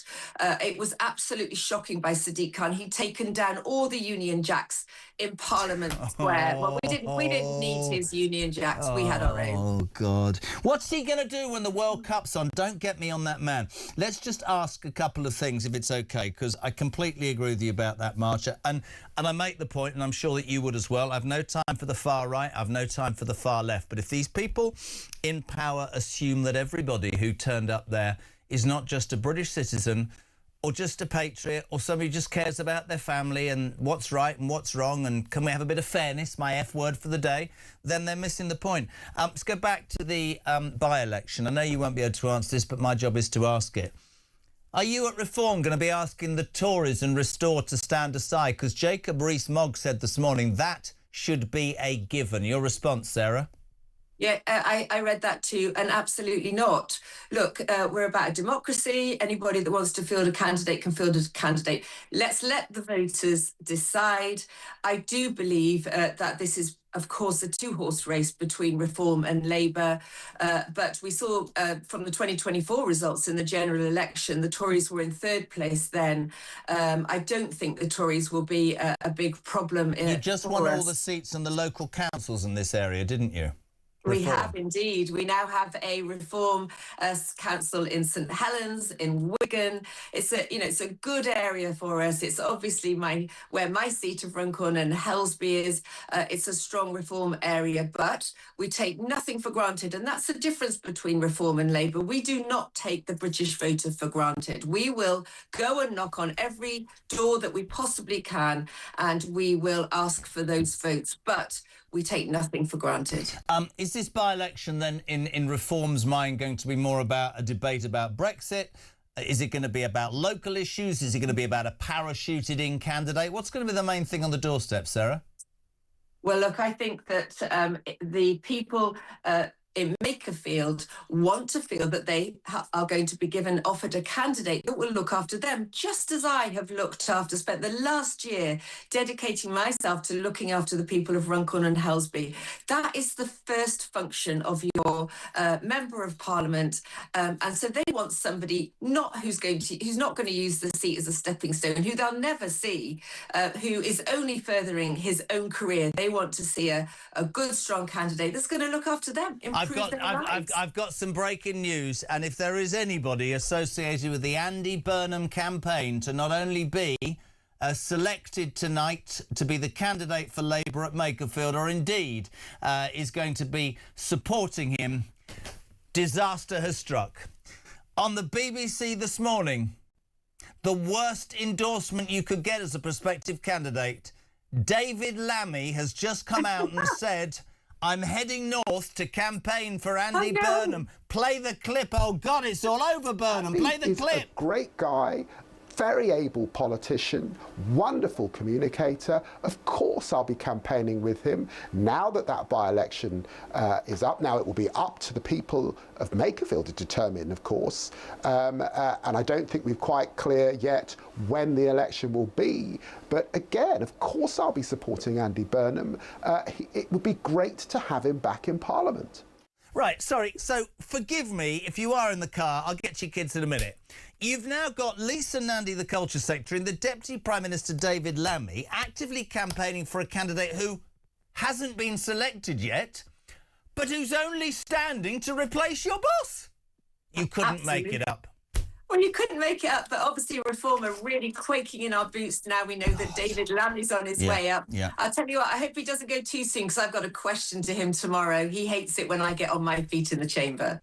Listen, great to have you on. It'll be so interesting to follow up this. Sarah Poin in Runcorn and Helsby's MP, the next door constituency. She says Reform understand that the people up there voted leave. 63% of the people in that Makerfield constituency voted to leave the European Union, and over the weekend, with Streeting in the background pushing the buttons, it transpires that Andy Burnham wants it, but he's not. He might have changed his mind. We're not altogether sure. He wants change. We're not sure what change or how he's going to do it. It's 8:22. Oliver, William, Robin, Carl. Good morning, darling. He won't get out of the car. He's going to school. He's a top boy. Monarchy Roo and my beautiful wife. My wife's coming in on Thursday, by the way, people.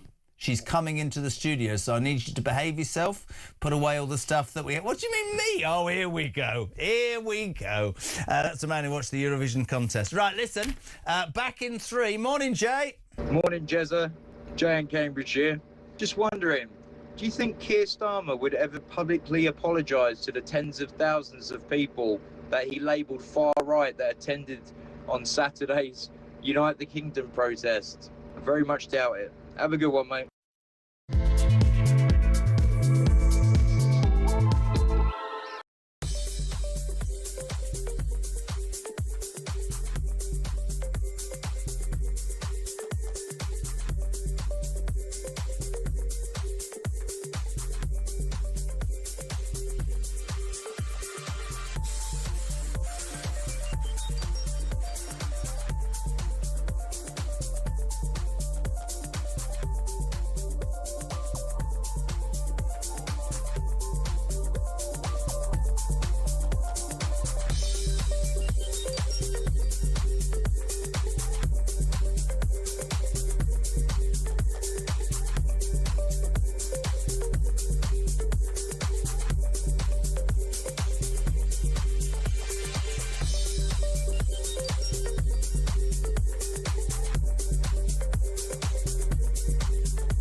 across the UK, on DAB+, on your smart speaker, on your smart TV, and on your side.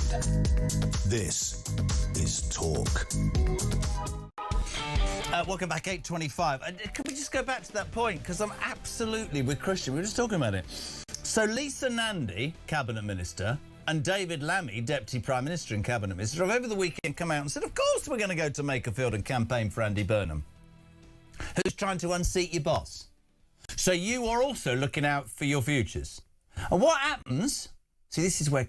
See, if I had... I'd sack him this morning, you see. I'd say, you can do one. He can't, though. He's completely impotent. What happens if Burnham loses? Oh, it's interesting. 0344 499 1000. Text to 87222. That's Lammy campaigning to keep his own job, says Tony. I think you're spot on, son. Morning to Russ in Devon. That interview with Burnham, what a joke. Just another reincarnation of Starmer. Won't answer a question. Great show as always. Hello to Ian Andrew. Sarah is bang on about Burnham. We hate him up in North. He's just Starmer in mascara. Most of his fans are south of Watford Gap. Ian in Oldham. Starmer in mascara is how it's described. We'll say a very good morning to the legend, the man who doesn't deign to come on very often now since he got the top job, thanks to me, Jack Elsom, a political editor of The Sun. I mean, I tune into Question Time, I tune into Jack, can you come on? Who the hell are you? What happens, Elsom? What happens? Listen, Jeremy, I've always got time for Talk TV, and for you especially, having made my career and pushed me right to the top of political media. I'll be forever in your debt, as you know. He was on that. It was really funny, actually. During the by-election, he was sat on some very posh political programme, and I was texting him, and you kept looking at your phone and texting me during the break. Mate, mate, this is some story unfolding. Yes. And you know, after all the... And I was at pains to say this morning that it must seem that we've been on this mission to get rid of Starmer. No, we've been on a mission to point out how useless he is. But this extraordinary story that, I mean, we finished on air at 10 o'clock on Thursday, just to take people back. Wes Streeting then resigns as Health Secretary, doesn't call a leadership campaign. Minutes later, the King of the North, self-styled, finds a seat. Josh Simmons says, I'll step aside in Makerfield, the man who left the government 6 weeks ago for spying on journalists. Thought I'd drop that in, Labour together. And then over the weekend, this extraordinary sort of... And I sort of feel like doffing my cap to Streeting, because he's come out and said, you know, oh, we're leaving the... If I was PM, we leave the EU. Burnham's allies accuse him of sabotage because, of course, that immediately puts Burnham in a really difficult position. I won't bother repeating the clips. We've already played them this hour, but... Last September, he said, I want us to leave the Union. Get back in the Union. I want us to get back in the... I believe in unions, not the Soviet Union. I believe in unions. Get back. And then over the weekend, when picked by the guy from ITV, he couldn't answer the question. And everybody's just going, right, so hold on a minute. You're going to walk into this constituency to use it to go to London to overthrow Keir Starmer in an area where 63% of the people voted to leave the EU, and the Reform Party that's pro-it, obviously, won all 12 seats in the local elections. Interesting, Jack. Yeah, I mean, we spent all week thinking that Wes Streeting was politically inept because he couldn't manage to corral the suitable amount of Labour MPs to launch a leadership bid. But actually, this is one pretty ingenious political trap that he's laid for Andy Burnham by making this debate about the European Union once again. He knows that Andy Burnham will currently be squirming because everyone knows his views about the European Union. He wants to go back into it. He's made no bones about it when he thought it was politically expedient in terms of getting favour with the Romaniac Labour grassroots. Now he walks into the constituency of Makerfield asking them to make him the MP. Well, you're right, a vast majority wanted to leave the European Union, voted as such 10 years ago, and polls show today still want to remain outside of the European Union.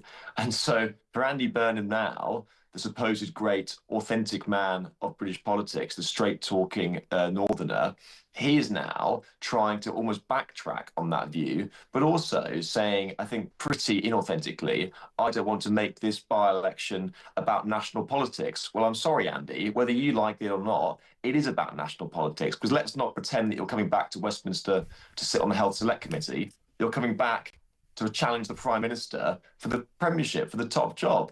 So it is in large part about national politics. It is about what Andy Burnham would do in 10 Downing Street. And for him to try and put Brexit as a side issue in this, having clearly gone on the record before, is pretty offensive to the people of Makerfield who might want to know his views about it. I am so with you, and it's taken 2.5 hours this morning. It shows how brilliant you are. You're absolutely right.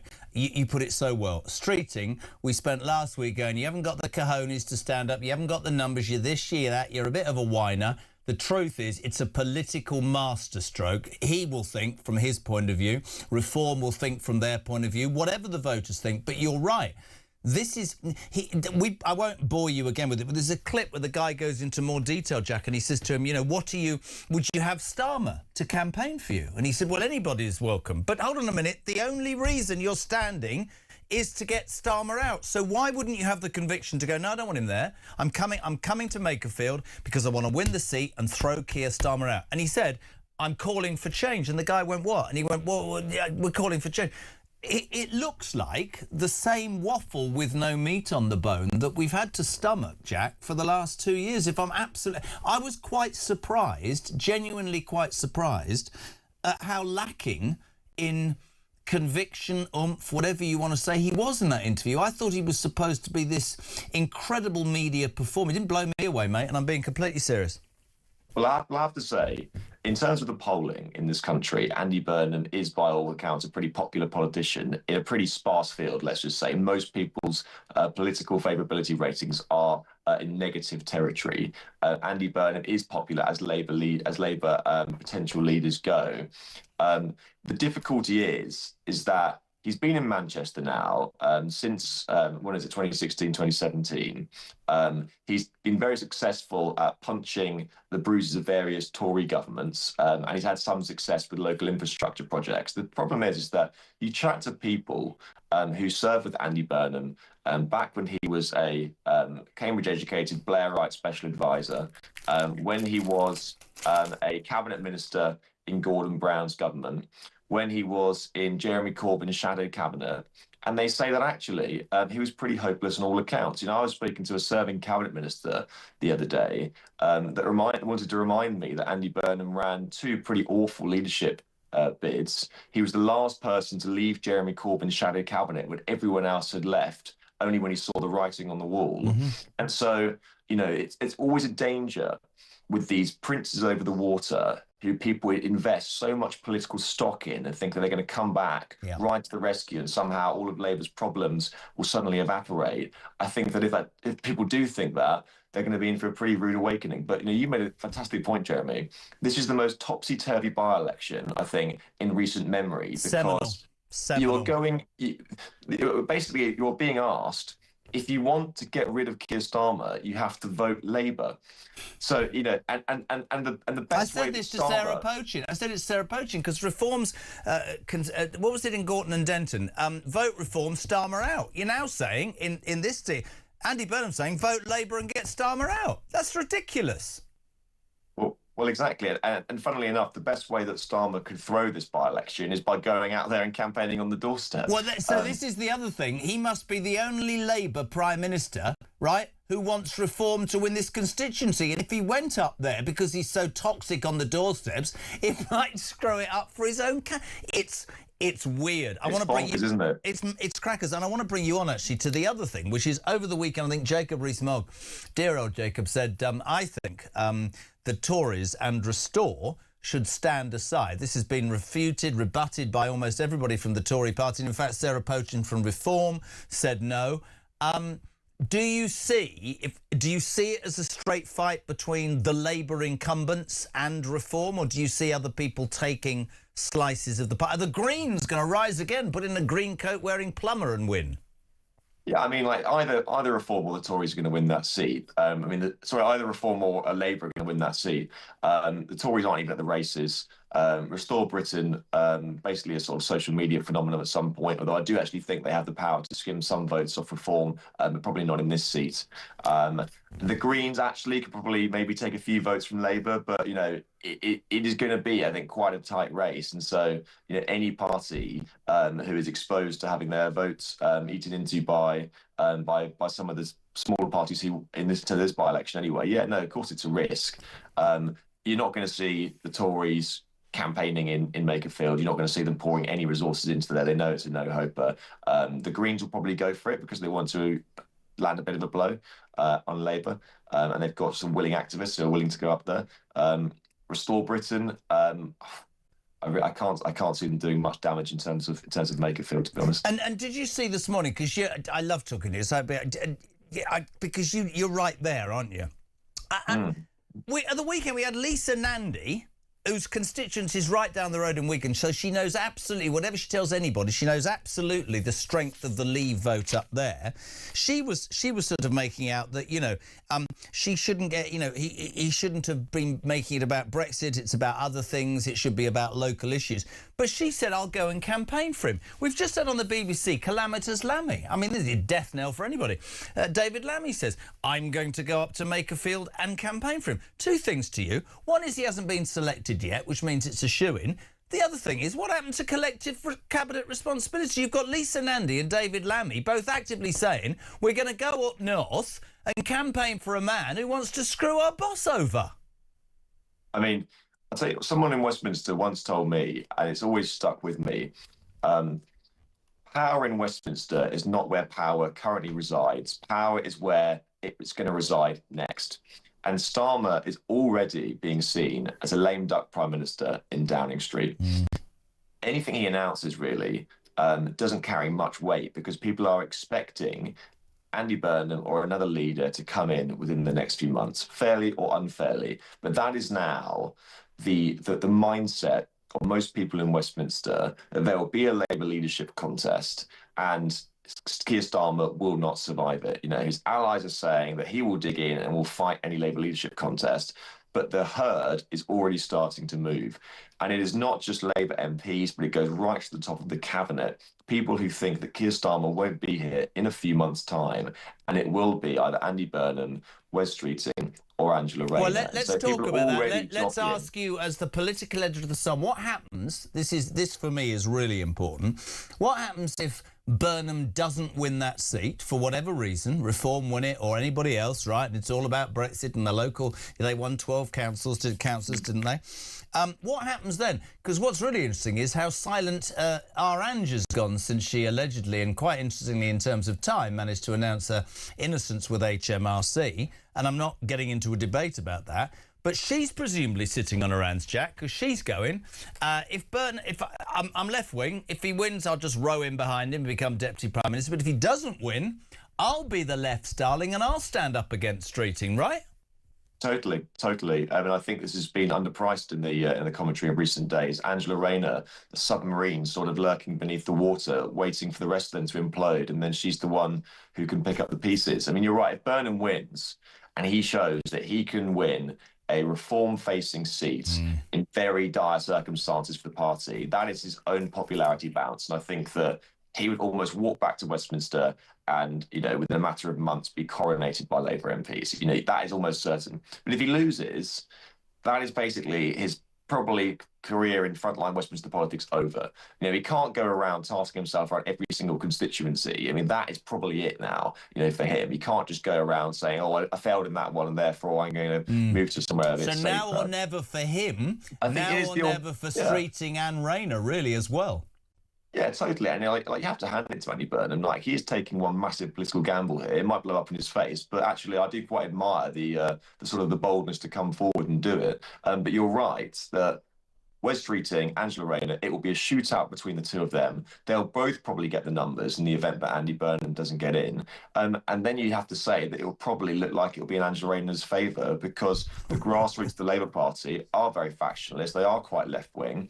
And they see Angela Rayner as their standard bearer, where Wes Streeting's been more of a political street fighter, willing to have arguments, more of the sort of the centrist wing of the party, rather than Angela Rayner's left-wing view, which is shared by most of the party members. And so you can imagine a scenario where it's very easy for Angela Rayner to become prime minister, no matter how frightening that is to a lot of voters in the country. I try and explain to my wife how exciting this is, and she goes, yeah, politics is really exciting. But it is, isn't it? I mean, this isn't going anywhere. I haven't told the bosses yet.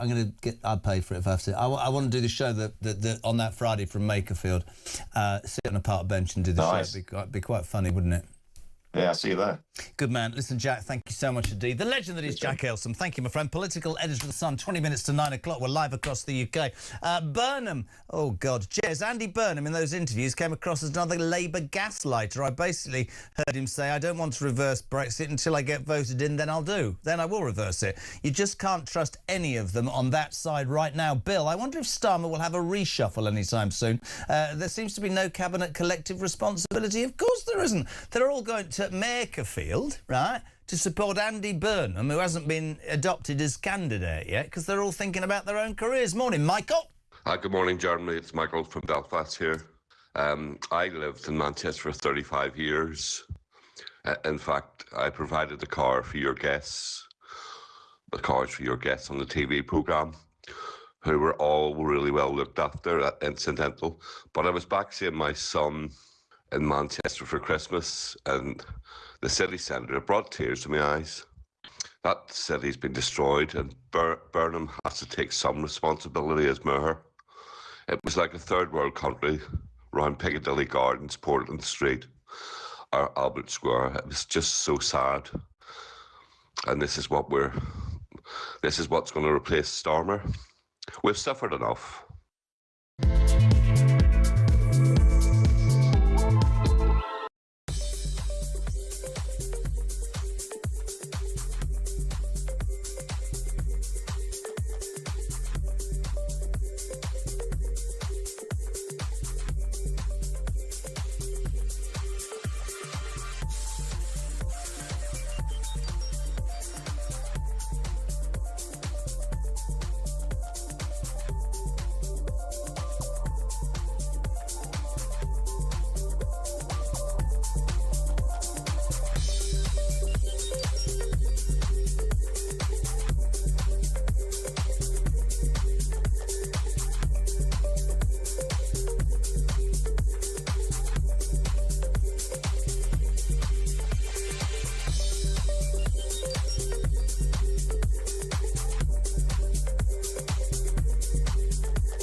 Across the UK, on DAB+, on your smart speaker, on your smart TV, and on your side.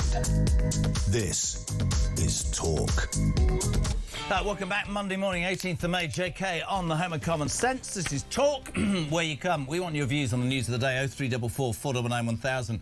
Apart from the Andy Burnham saga, the other big news story of the weekend was, of course, those dual marches, the Unite the Kingdom March and the pro-Palestine march. There seemed to be more police on the Unite the Kingdom March. Our Prime Minister, not mine, he made a video on Friday only talking about that march. Seemed very unfair and two-tier. Somebody who was there, we love this lady, Orla Minahan, leader of the Pink Ladies, of course, who's done such a fantastic job down in that wonderful... I'm coughing now, I've had a biscuit. Orla, you were there. What was it like? Because apparently Starmer was so concerned we had to have 10 times the police because everybody's far right. You're a far right thug, aren't you? That's I am what a you far are. right thug. Yes, Jeremy, I am. And so are all the mothers who are Pink Ladies and all the grandmothers up and down this country, all far right thugs. The ladies were on stage on Saturday. They did an amazing job. Kerry, who did the speech on behalf of the Pink Ladies, is on with Julia later. And the feedback that we have had has been absolutely amazing. You know, a lady standing up, she's got 3 sons, talking about her concerns for the children of this country, talking about her concerns for their future. Everybody was absolutely, you know, beside themselves with pride at her having, you know, the strength to stand up there and say, we're not staying silent anymore. This country is a disaster.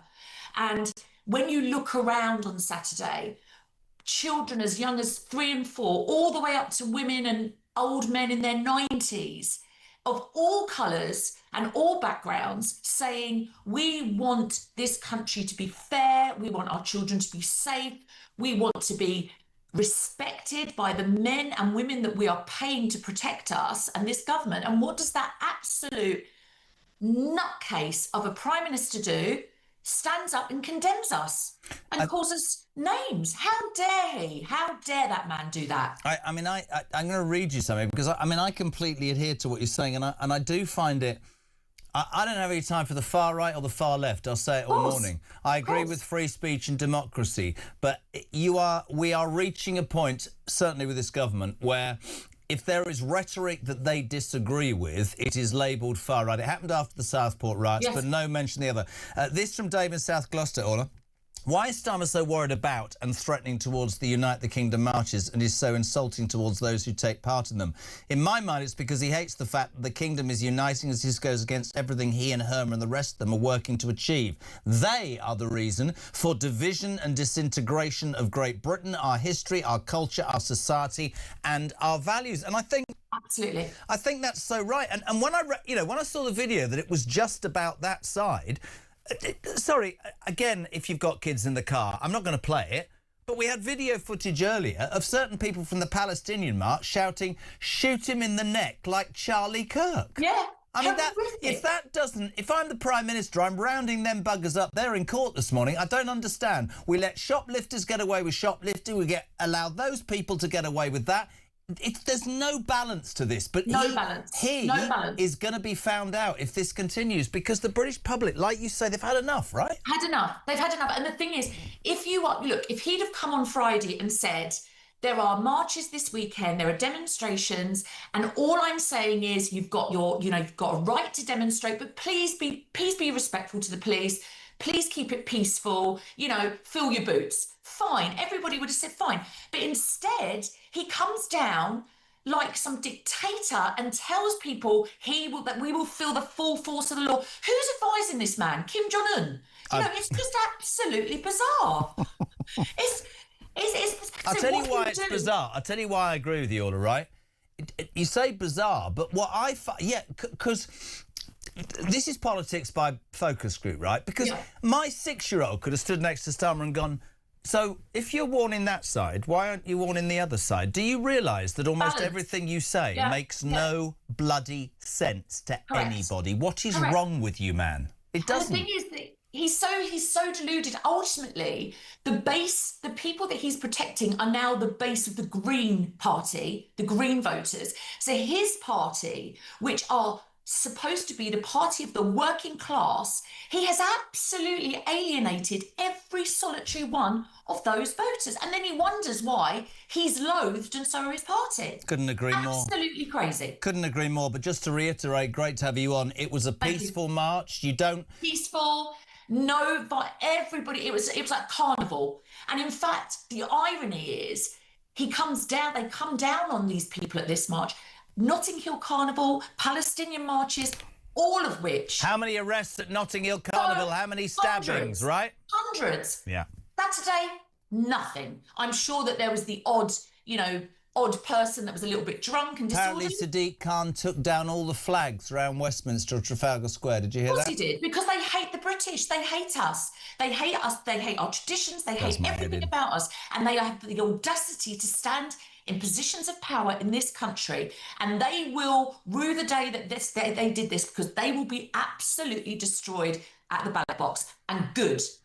Brilliant. I love it. Orla Minahan, thank you very much indeed. Here are the Pink Ladies. Top lady. 12 minutes to 9. We're live across the UK. Are we going to an ad break? Back in 3.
across the UK. On DAB+, on your smart speaker, on your smart TV, and on your side. This is Talk. Welcome back. He's a cheeky git, Brian in Dorset. He says, I normally listen to Jezza in the morning, but on Thursday I'm going to be watching on YouTube simply to see his wife, the poor cow that lives with this man. Completely, honestly. She's, yeah, she'll be on. And I'll be on my best behaviour. I'll be very, very quiet. Christian's like, why is she coming in? And I told him, because she's obsessed with you, Christian. She needs to meet you. 0344 499 1000. Before we go to Maggie Oliver, Sharon, good morning. Morning, Jez. We went down to the march this weekend and it was absolutely brilliant. A lovely, lovely day. Never saw a bit of trouble. Just saw a few nutters about, but they didn't spoil our day. But we met some fantastic people. But one thing I must say is it's 18 years since I went to London, and the change in that city is amazing. I just think, oh, why are there these little rickshaws? It just looked like a third world country in some parts of it. Good show, Sharon from Yorkshire. Thank you, Sharon. 8 minutes to 9. I haven't been to London for 18 years, but it's changed quite a bit. It's true, isn't it? It is. And anybody who has an opinion is apparently far right. But there we go. Listen, we've been talking this morning not just about the marches at the weekend, the main news story about Andy Burnham, the man who wants the King of the North, who wants to win Makerfield. Thank you, people. Turn on your head. Get to Westminster. Throw out Keir Starmer. It's all got a bit Pete Tong, because over the weekend, Wes Streeting's come out of the woodwork and said if I was elected, I'd be rejoining the EU, as Andy Burnham said in September. Oh, you've changed your mind, Andy. Oh, there you go. So people are criticising him. One person who did criticise him, and quite justifiably over the weekend, is our next guest. Maggie Oliver said that he failed to show leadership and courage when it came to the grooming gang scandal. Maggie, good morning. Good morning, Jeremy. Nice to see you, my darling. I was really shocked when I saw his interview with ITV. I thought this was supposed to be, I don't know Andy Burnham, I thought this was supposed to be somebody who was a conviction politician who could lead Labour out of the doldrums. It's a bit wishy-washy, and you've an example of that, haven't you? Yeah, I do. I mean, first of all, I'd like to say that, you know, I've met and worked with Andy Burnham for over a period of about 7 years. And I like the guy. I said in the article that I did that, I'd rather go down the pub with him for a beer than with Keir Starmer any day of the week. But we are looking at very serious issues here. And, in 2017, when he became mayor, he has very publicly said that he heard me, going on, as I have been for 15 years, on the radio about the failures in Manchester around the grooming gangs, the rape gangs. And he almost immediately announced independent inquiries looking at Augusta in Manchester and Rochdale obviously in Rochdale. And I worked on both of those cases. Now, I think it's really important to say that everything was already in the public arena, because I'd been working on the drama Three Girls for about 4 years, and the Betrayed Girls, and they had just gone out that week. So really, to announce those inquiries wasn't a huge chance to take, because there was nothing new to find. What he did do, though, and what the two independent reviewers did, Gary Ridgway and Malcolm Newsom, they didn't shy away from saying what had gone on in Augusta and Rochdale. But to be honest, Jeremy, had they not, I would have absolutely hauled them over the coals. So I was a common denominator in those two parts of the independent review. In the middle of that, he squeezed the Oldham inquiry. I never worked in Oldham, and in all honesty, you can see the anger in Oldham that still exists, because there was only one victim spoken to in that review, and that was the girl who came to me at the end and said, why are they going to publish? They've not spoken to anybody in Oldham. So, and then they spoke to her, but nobody else. So that has never had credibility.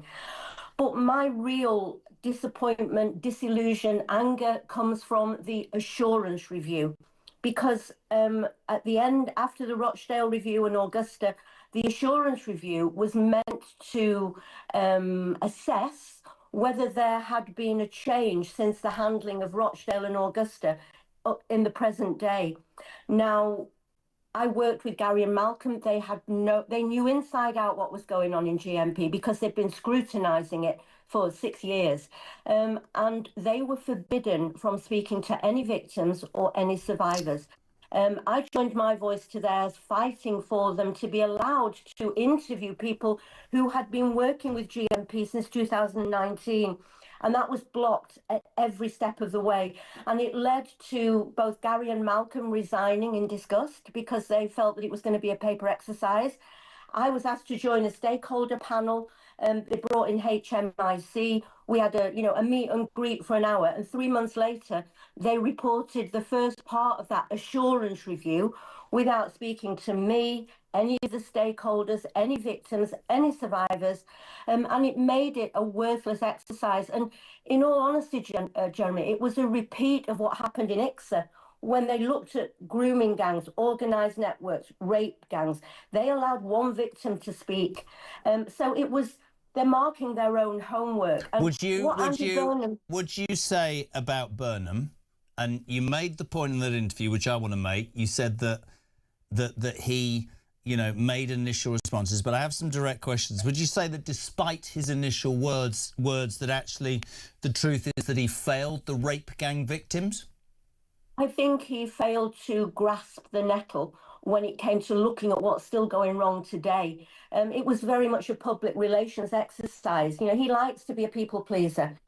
But when it came to really drilling down and calling out people within GMP and social services who are his friends, I don't think he's got the bottle to do it. So on the basis of that bottle, this is a man who's apparently going to walk into Makerfield, irrespective of what they might think about that, into a constituency 63% voted to leave the European Union. In the local elections, all 12 of their local council wards went to Reform, a pro-Brexit party. And this is what he's going to do with the sole intention of returning to Westminster to become the unelected Prime Minister of this country. Do you think he should be allowed? You know that I've got to be careful because I am a chair of a charity, but I obviously have opinions. And I think that the people within that community will look at this and see and consider whether this is really about his own personal ambition or whether it's in the interests of the country. And, we're in a very dangerous place, I think, in our country. And this is going to cause intense uncertainty, and it's going to affect, financial markets and confidence. And so, there is already a Labour politician there who is in Parliament. Why do we need another one unless... Well, the truth about him is, and I know you can't be political, but I'll keep trying. The truth about him is Josh Simons, he got sacked from the government 6 weeks ago being part of a Labour think tank called Labour Together that got into trouble for spying on newspapers. Can I ask you a question? And I mean what I'm going to say. I, like Peter Blexley, think you're the most incredible woman. You should have been... I think you're incredible. Did you ever, or have you ever thought, this is my area, when I hear people just gaslighting what's going on, why don't you stand? Have you ever thought about that? I mean, I was actually approached to stand against Andy Burnham at one point as Mayor of Manchester, but... Who by? Well, I'm not telling you. I'm staying out of politics, I'd vote for you, Mags. Oh, well, you know what? Who knows? My charity, we are really doing phenomenal work with a great... I've now got a brilliant team of people. And actually, Jeremy, the thing to say is that, we are making such a difference. But the reason I can say what I say is because we're not funded by Andy Burnham as the Police and Crime Commissioner. And so, I'm treading a tightrope. But who knows? I am building a fantastic team. But this particular subject impacts so many children's lives. I want change for the future. I agree with you. I agree with you, but we're mates. Would you ever change your mind? I might do. I wouldn't mind. I don't know. I was talking to somebody the other day. They were saying about the House of Lords. The Baroness of Bedlam would suit me. Baroness of Bedlam. We love you, Maggie Oliver. Her charity and she do wonderful, wonderful work. Whenever she is, seriously support her. Mags, thank you so much. Almost 9 o'clock. News is next on Talk Breakfast.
across the UK, on DAB+, on your smart speaker, on your smart TV, and on your side. This is Talk.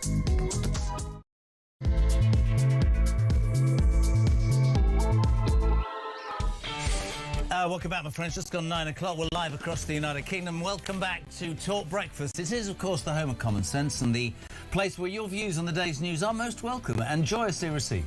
You can phone or send us a voice note, 0344 499 1000, text to 87222. The only rule this hour is you don't mention how West Ham are going to be playing Lincoln next season, otherwise I'll get a gob on and go home. Listen, the main news story of the day, obviously, Andy Burnham, Rayner now a sort of lame duck Prime Minister, and the self-styled King of the North has over the weekend discovered that politics is okay from the cheap seats, but when the light's shining on your chops, it's a different matter. Wes Streeting, and I actually agree with this, ridiculed last week for not getting the numbers, played an absolute blinder because he had a press conference on Saturday saying that if I was the leader and the Prime Minister, we would rejoin the EU. As Andy said in September. Let's listen to what Burnham said in September. Last September, have a listen.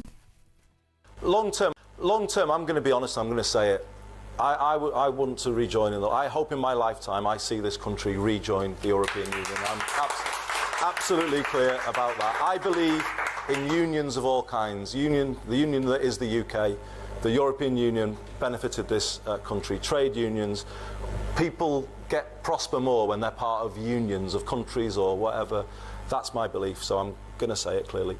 Sorry, I did this at 8 o'clock. I'll do it again. It's a cheap line, but it's quite funny. He supports all union, but no mention of his support for the Soviet Union. Anyway, that was September.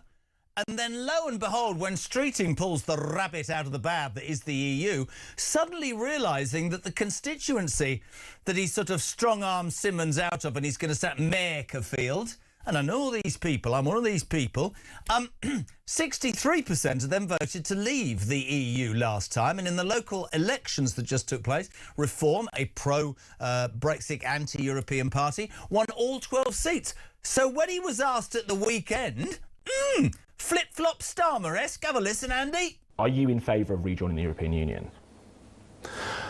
I've said in the long term there is a case for that, but I'm not advocating that in this by-election. In fact, what I am saying is focus now domestically. Britain has got to focus very much on the here and now and the issues that are affecting people. Right, so, and I'm not having a go at Andy Burnham, but I want to try and lay this out because my next guest will be able to answer these questions. So, OK, let's not make it about Europe then, Andy. Let's make it about your call for change. What are you going to do then? Have a listen. Straight question. Do you have confidence in Keir Starmer as Prime Minister? I've always worked with him, and I do have confidence in him as a person. And actually, him as Prime Minister. Do you have confidence in him as Prime Minister? What he has done. I think the thing I would say is some of the good things the government has done has not, come through in terms of, people's awareness of the big changes, rail renationalisation. And why is that, do you think? I don't know. It's a hard thing, isn't it, being in politics, getting your message over. Perhaps it's the sense that there isn't a really clear forward story for Britain and where it's going, and that I think is what we've got to really kind of pull forward now. Do you want Sir Keir Starmer, the Prime Minister, to come and campaign with you? I want the support of any Labour colleague in the country if they want, if they're on board with. Will he be inviting you up to help you campaign? Let me put it this way. I mean, it's not a traditional by-election campaign. I'm saying different things to a degree in terms of what the government has been saying. If people are glad that I'm breaking this open and want to come and join the campaign, then but I'm not saying everybody must come and join the campaign because it is a different campaign. So you're not standing on Keir Starmer's record and therefore it'd be kind of odd for him to come and campaign with you? Well, I'm standing on a call for change, aren't I? I think we need to change Labour to some degree so we can change politics, change the country. I'm not lying. Totally uninspiring, in my humble opinion. It's not a traditional by-election campaign. No, of course it's not, because you're using it as a stepping stone to go back to Westminster to overthrow your... In fact, you're standing for Labour and asking them to vote for you so that you get elected to go and overthrow the Labour leader. OK, fair enough. Politics is hard, he said, as you're finding out. So much to ask my next guest, a man who had the courage and the conviction to stand up against Keir Starmer and got thrown out and is now an independent. We love him. He's everywhere. Did I see you on Have I Got News for You, Carl Turner? You did indeed. You've me to thank for all of this, Katie. Absolutely. None of this. I have created a media monster in you, Turner. It's all down to you, Jezza. Good lad. I know that you're an honest guy, right? And I don't want to. This whole thing. Let's start with my analogy, and you can pick it to pieces.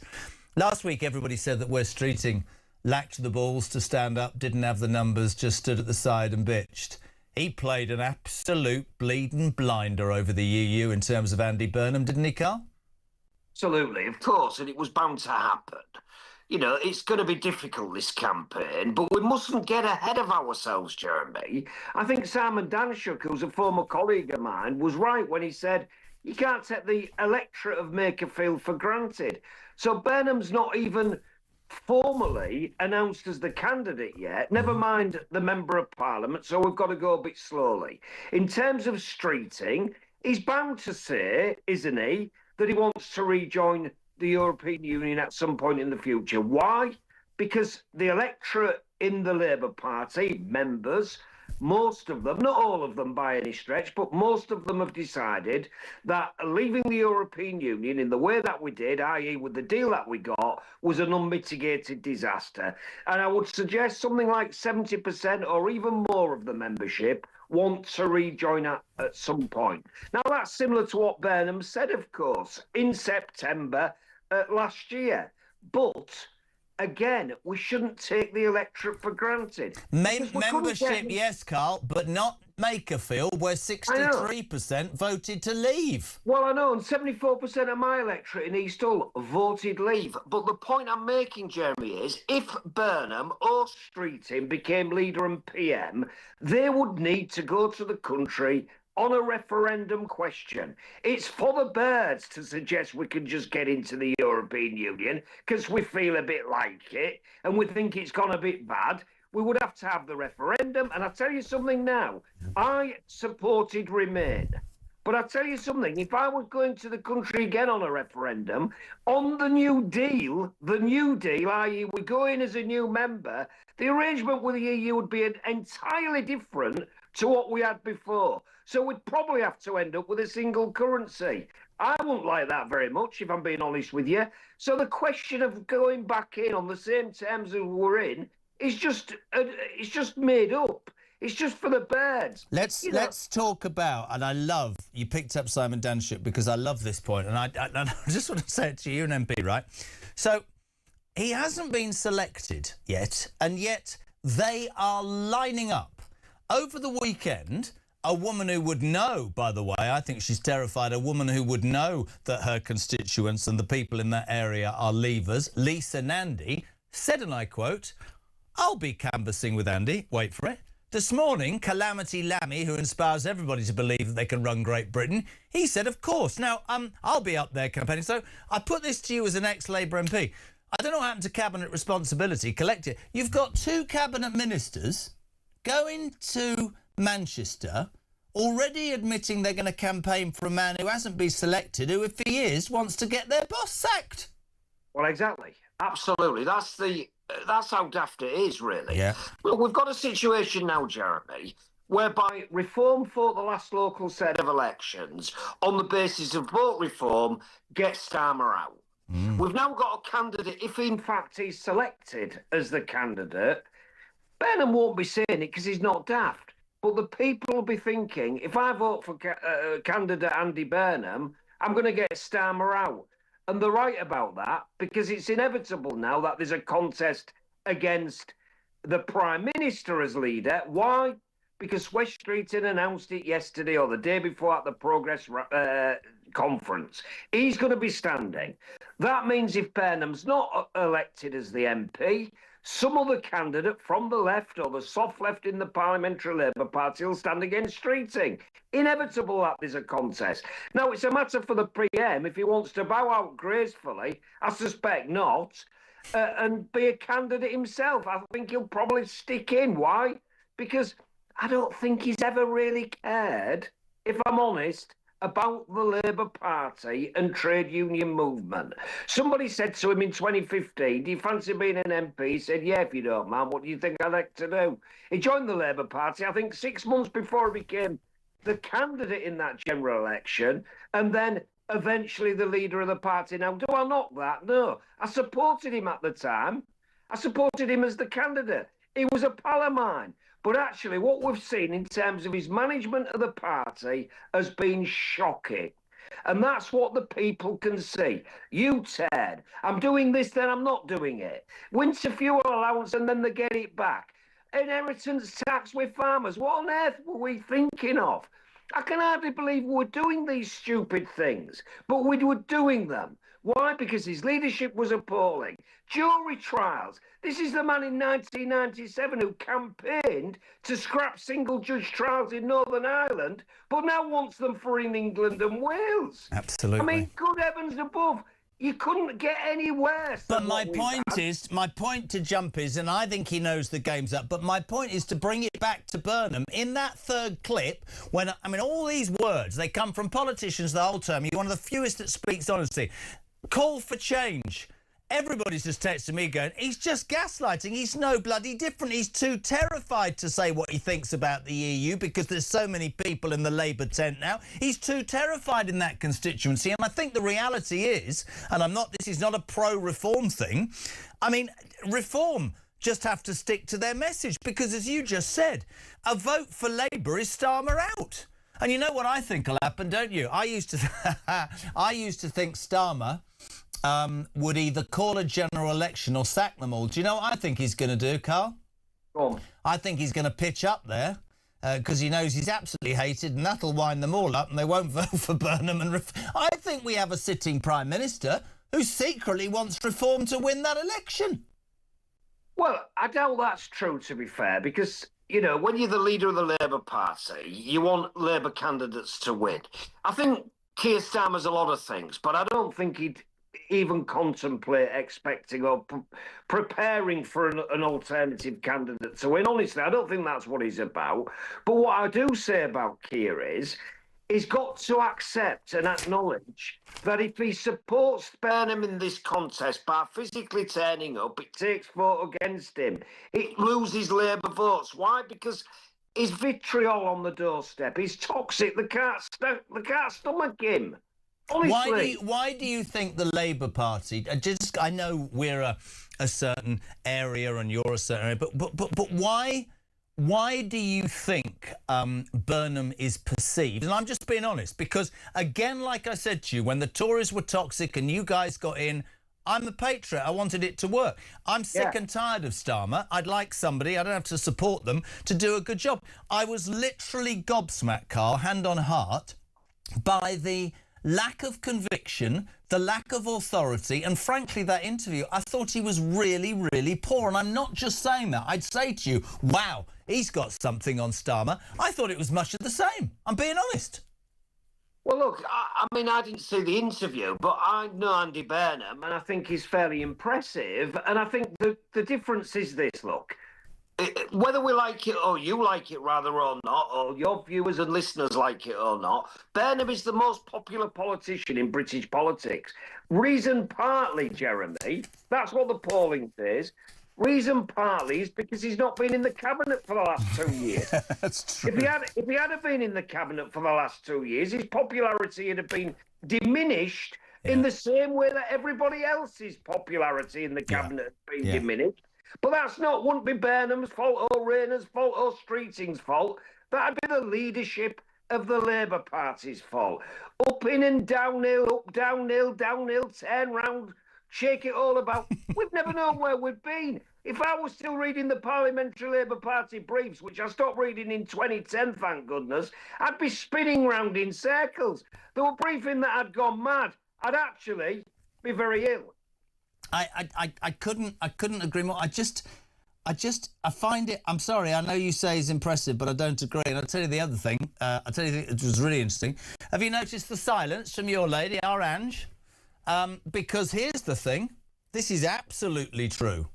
If the reform vote that showed itself with the Brexit vote, if the reform vote that categorically showed itself in the local elections does for Andy Burnham what many think it will do, she said nothing. She'll fall in behind him, or she will be the candidate on the left who will come from nowhere and take on Streeting. And of course, Miliband is still in the equation, frightening as that is.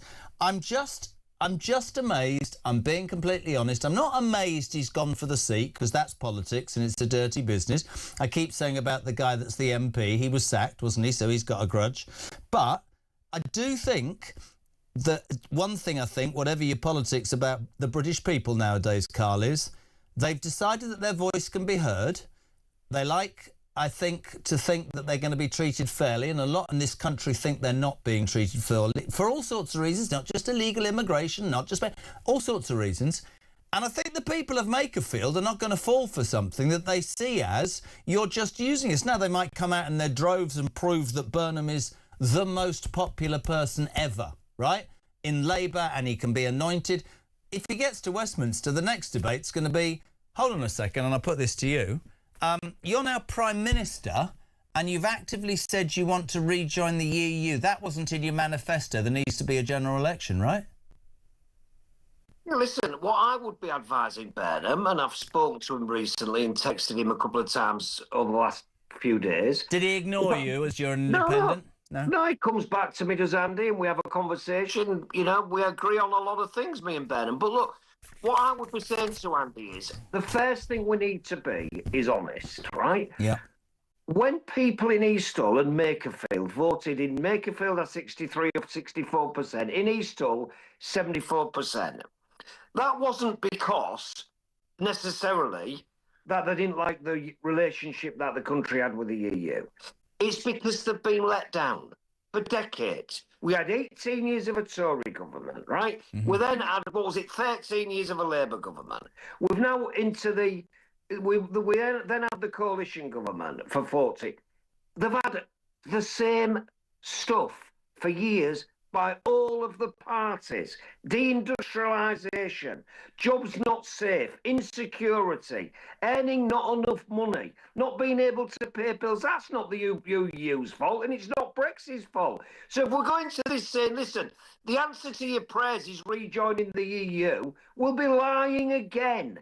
And the electorate can see that we're lying again. We've got to have an industrial strategy in this country. We've got to get people grafting. We've got to get people off benefits into work. We've got to start paying down debt, but investing in the country. That's the stuff that changes lives. And it will, if we are determined to do it. So that's what we need to do. And Burnham needs to be honest about that. Streeting needs to be honest about that. And I think his parting gesture to the country as he leaves Downing Street, as he inevitably will, is admit that by the Prime Minister. Are you wanting Andy Burnham to be the next leader of the Labour Party? And would that convince you or make you believe you could come back into the fold? I deal with the world as it is, and Burnham's not an MP at the minute, so if I was to make a choice, but I can't because I'm suspended, I can't support any of them, my choice would be Rayner. People sort of choke at that, but actually, she was an impressive minister, Angie Rayner. Incredibly Didn't build many houses, though, did she?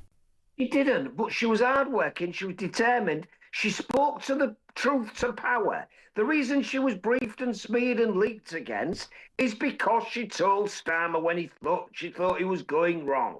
That's the type of person I'd support. Would I support Wes Streeting? I think he's a brilliant communicator, actually. I think he's impressive in many respects. I think he's playing for one of the big jobs. I know he thinks he can't. You know, you said you texted Burnham. Have you texted Rayner as well? I speak to Angie Rayner regularly, Jeremy. Why did she turn down the health secretary's job? Well, I don't know whether she did. I've not asked her the question, but I suspect she said no, thank you very much, because she didn't want to be used by number 10 Downing Street, Starmer and his mates, and most of them are men apparently, to come and do a job to make it look to the country like she's supporting the PM, when in fact, the reality is everybody knows that the Prime Minister's tenure in number 10 Downing Street is coming to an end anytime soon. Why would she go back in for 15 minutes when we're going to have a new leader in the next, 6, 12 weeks? I love you, man. Listen, I haven't spoken to the bosses yet, so bear with me, but I want to do this show live from Makerfield on the morning after the election. Will you join us? How far is it from East Hull? You can get to Makerfield, no bother at all, Jeremy. On train, I'm not paying for taxi, all right, lad. Regards to the wife, you're a top man. We love having you on. Carl Turner, independent MP for Hull East. Good man. He's got a vape in his right hand there. That's what he and Angie have, right? They go and sit on a dinghy and have a vape. Good lad. 0344 499 1000. Rob, where have you been? Rob, my mate, who I'll see later, is a Newcastle fan, so we haven't spoken since yesterday's game because I'm embarrassed by the fact that West Ham was rubbish and then he said the wrong word. He said he's off his bits. Lovely.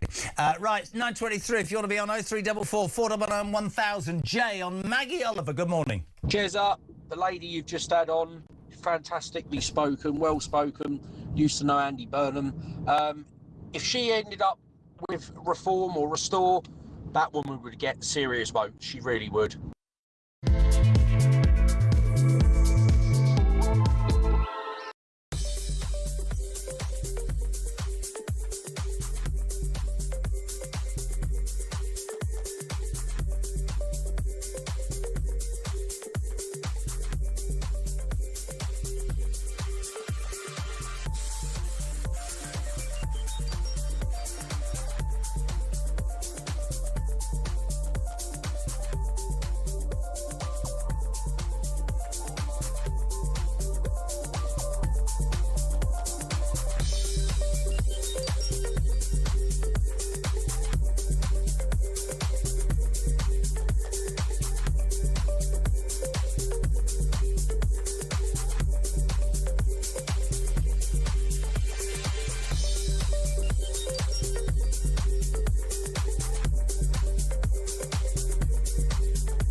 Across the UK, on DAB+, on your smart speaker, on your smart TV, and on your side. This is Talk.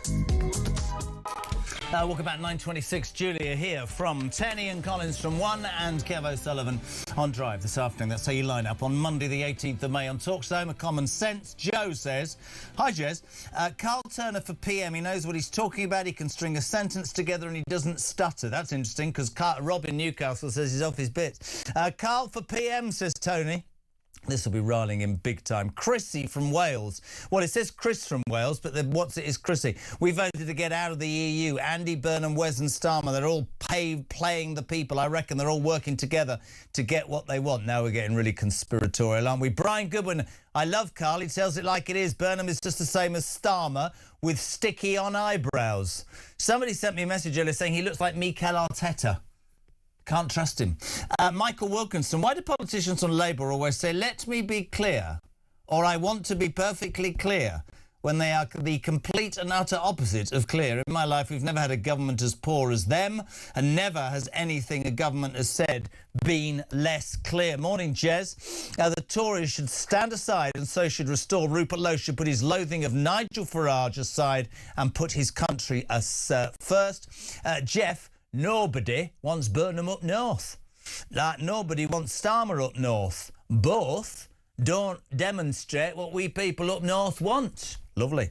Good morning, Chester. I was just getting ready earlier. Yes, I'm part of the Alarm Clock Brit. When you had Peter on, you played Starmer's Friday message with Peter Blacksley. He sent out a message saying, you know, about the Unite the Kingdom march. Lots of police, very violent. We're very worried. Behave yourselves. Nothing about the Palestinian march. Calling everyone far right. I must commend the people who made the short film. Must have cost a fortune, but it's fine for the far right working class people to pay for the film slagging us off. I think that makes sense. Pete Johnson, so Lammy's going up north to campaign for Burnham. I suppose that he'll go on all expenses paid first-class train fare, and the taxpayer will pay for it. Yeah, that's it. Burnham. How is he managing to fit in all this canvassing while undertaking his full time as a mayor? Are we sure that Lammy knows which way the north is? He'll probably end up in Southampton. He's such an... Good. Talk of returning to the EU. Is that constitutionally acceptable without a referendum? They need a referendum to leave. I think it's very true. Finally, Ian from Merseyside. How are you, son? Would it now be suitable that all MPs submit an accredited CV publicly before any election so that we can see who has experience in other industries, candidates who might have real-life experiences such as the public, so we can identify those who have gone straight into politics and are basically... rubbish. 9:30. If you want to get balance on anything, you go to Trevor Kavanagh. That after Steve. Morning, Stevie. Morning, Jezza. It's Steve from Bassetlaw. Just been listening to the songs that people keep singing about Starmer. And it got me thinking, I mean, if Starmer worked in finance, he'd be a banker. And if he was a mouth sore, he'd be a canker. What's his favourite HTV? Just for the tax take, I'm guessing it might be a petrol tanker. His favourite butter to spread on his toast? I'm going with Anchor. The new rival for his job is Andy. He's a mank. Huh? If Starmer played rugby, his position would be flanker. And his position on the EU is rejoin. Thanks. Merci. Danker. Starmer's view on Brexit is one of disdain and rancour. Cheers. Absolutely brilliant. Love it. Trevor Kavanagh, former political editor of The Sun. A very good morning. I love that voice note, didn't you, my friend? He missed out the double one, didn't he? Yeah, brilliant. Trev, in your experience, all the stuff that sort of really got them going this morning, I know you've seen again and again, so I'm just going to throw it out as I have done all morning. Last week, Wes Streeting was pilloried as having no cojones and not having numbers and laughed at. Putting the EU front and centre of this future leadership debate was politically brilliant, wasn't it? Because Andy Burnham is now in massive trouble already, isn't he? I think tactically it was brilliant. Strategically, I think it was disastrous. You've got the situation in Makerfield, which is that Andy Burnham is sort of faintly Remain, but not idealistically keen. And Wes Streeting, I'm not sure where he quite stands, actually, despite his machinations here. But they are, yes, using Brexit or Remain or going back in as a lever to sort of embarrass the other. So Burnham is now standing in or will be standing in a constituency which was 65% pro-Brexit. And if he were to say, I want to get back in, he might risk what is possibly going to happen anyway, which is that he's going to be defeated by reform. But even if he now says, I don't want to, have you not seen... So I won't bore you now, but we played an interview from September where he went, absolutely, we need to back in the unions. I love unions, trade unions. He didn't mention the Soviet Union. And then at the weekend, when asked, he said, it's not about that, it's about local issues. I know that you're like me and that you have a great belief in the British public and how they feel very treated unfairly at the moment. They'll see through this. This is an open goal, isn't it, for reform? Well, absolutely. And I think that this return to the Remain argument is a disaster for Labour, both now in the medium term and at the next general election. They won't have the courage to have another referendum, which is the only democratic way forward, and in which case I think they would risk losing anyway, despite the apparent support now for going back in. I think that would evaporate as soon as the arguments were laid out. So they're going to try and wrap it up in the next general election so nobody really will notice. They'll be thinking about their hip pocket nerve and all the rest of it. But it's not going to work. Either way, it's going to be a disaster for them because it's a mess. Nobody really knows what the arguments are anymore. What we have is the people who voted for Brexit who are still voting for Brexit. That's the point of it. And they're trying to push against the tide. And it's just an unscrupulous way of trying to gather a few votes by these two leadership candidates. Let's look at the bigger picture as well. Politics is a dirty business. A few analogies for you. So Reform in the Gorton and Denton by-election said a vote for Reform is a vote to get Starmer out. In essence, the candidate, if we're being honest, in Makerfield, who's trampling on the people's heads, his campaign slogan should be, a vote for Labour is to get Starmer out. So Absolutely. I mean, that's ludicrous, isn't it? Well, the whole thing is a total shambles. I can't imagine there's ever been quite such a ratbag bunch of politicians scrambling for office here at the expense of the country. Nobody's in favour of a continuation of Keir Starmer. Nobody in the Labour Party apparently wants Wes Streeting at the moment. And lots of people don't really want Burnham because he's already failed twice to win the Labour leadership. And there's no indication in his performance as Mayor of Manchester that he is the man to lead this nation. I was nodding along to almost everything that Carl Turner was saying earlier. And then he mentioned Angela Rayner and everything went out the window. This is a state of play at the moment in the Labour Party. Yeah. In terms of the whole campaign, I know you think I'd take it very seriously, but we have an incumbent Labour Prime Minister who's hoping for a reform victory in Makerfield, Trev. That's how weird and ridiculous it is. It's the drowning man clutching at two lead weights, isn't it? I mean, look, he is doomed. He knows he's doomed. Yeah. And if he isn't doomed now, he will be at the next general election if he limps along that far. But the thing that haunts me all the time, and I'm sure it does most of your listeners too, Jeremy, and yourself, is that we have 3 more years of this. Yeah. I mean, the amount of damage that this government has already inflicted pales by comparison with what may lie ahead over the coming 3 years as it is buffeted by all of these divisions within its ranks, let alone what's happening in the outside world, and let alone what's happening in the European Union that they want to rejoin. Couldn't agree more. I'll tell you what, a couple of other things before I let you go. I mean, God, I don't know what's happened to collective cabinet responsibility over the weekend. Lisa Nandy, the culture secretary, who, by the way, knows absolutely that the Leave vote will probably cost them that seat because she's in Wigan, 10 miles down the road. She said, I'm campaigning for Burnham. This morning, Calamity Lammy. God, this is your death knell, isn't it? He said, of course I'll go to Manchester if he can find his way there and campaign. Just as an ex-political editor of The Sun, so innocuous, wrong word, so lacking in any authority now is Starmer that 2 of his cabinet ministers are actively saying we're going to campaign for a man who hasn't been selected and whose only desire is to get rid of their boss. And meanwhile, who's running the country? Yeah. I mean, who's dealing with the problems that are going to face us as Absolutely. the money markets turn against us? Who's going to deal with our defence requirement? Who's going to actually have the nerve to grasp the nettle of welfare reform? Certainly not Labour, certainly not Starmer. And I mean, look, both of the 2 candidates who seem to be running at the moment, Streeting and Burnham, have no idea what they're going to do. And the big fear in my mind is that they're going to leave the ground vacant in the end as they too fall onto the ground, scrambling to win votes. And Ed Miliband sidles through on the side. I mean, that is the horror. Or Rayner. Well, who was apparently offered the health secretary's job over the weekend and said no, who's going to publicly say I support Burnham, and if he loses the seat, he's going to rise like the phoenix, isn't she? And who personally, I am sure, does not think that she's got what it takes to lead a nation through the difficult times lying ahead and here in front of us right now as Prime Minister. I don't think she's got it, and I don't think she thinks she's got it. I think Ed Miliband is the one who's pulling the strings behind everybody's back. He wants to be Chancellor in a government, or if not that, Prime Minister, but he probably doesn't expect to be Prime Minister. But it's Ed Miliband you have to watch out for here. Few quick questions. Does Burnham, well, he obviously is going to get selected. Does he win this constituency Makerfield? How do you see it going? I would predict, frankly, Jeremy, that he's going to lose. Really? I think that the people of Makerfield may well be stalwart Labour, but Labour isn't stalwart Labour itself now.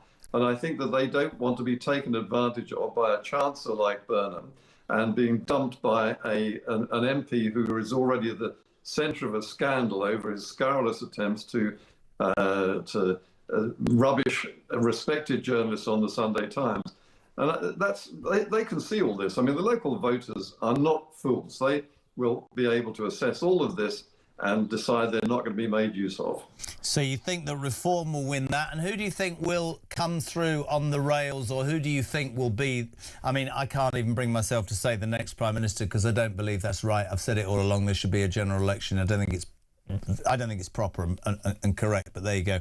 Who do you think Miliband, do you? Well, I think, frankly, Jeremy, that you're right. There should and indeed must be a general election, but you have a government which is going nowhere. It's got a large majority. It knows it's going to lose that majority. That majority will become unemployed. Those MPs and cabinet ministers who are now getting a decent crust as our elected representatives are going to find themselves destitute because nobody's going to employ them once they're out of office. Really interesting, mate. It's great to have you on. We're going to watch it with interest in the next few weeks. They think June the 18th will keep you informed. Thank you so much indeed. The legend is Trevor Kavanagh, former political editor of The Sun. Thank you. Ahead of 10, Andrew Loney. That new book entitled The Rise and Fall of the House of York is out in paperback with some extra extracts, some shocking extracts, actually. I sat down with him. We'll give you that after this break. Bill Bell. Ding dong. Streeting's brilliance was born out of pure desperation, right? Somebody else. Has Carl Turner deflected to reform with all those reform policies he's just read off? Bonnie Jez says, I don't know, a new broom sleeps clean, can get rid of the lot of them. Our country cannot take any more of this rubbish. General election now, 0344 499 1000. Only number you need. You can leave your voice note. We're on for 20 more minutes. Where's it gone this morning? You can text as well, 87222. Do please start your message with the word talk. Morning, Matt. Hi, Jezza. Matt in Warrington. When Boris was the mayor of London and he went to become an MP again before he became Prime Minister, didn't he have to give up the role of mayor before he went for it? I'm sure he did. So why hasn't Burnham been made to give up his role of mayor of Manchester?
Across the UK, on DAB+, on your smart speaker, on your smart TV, and on your side.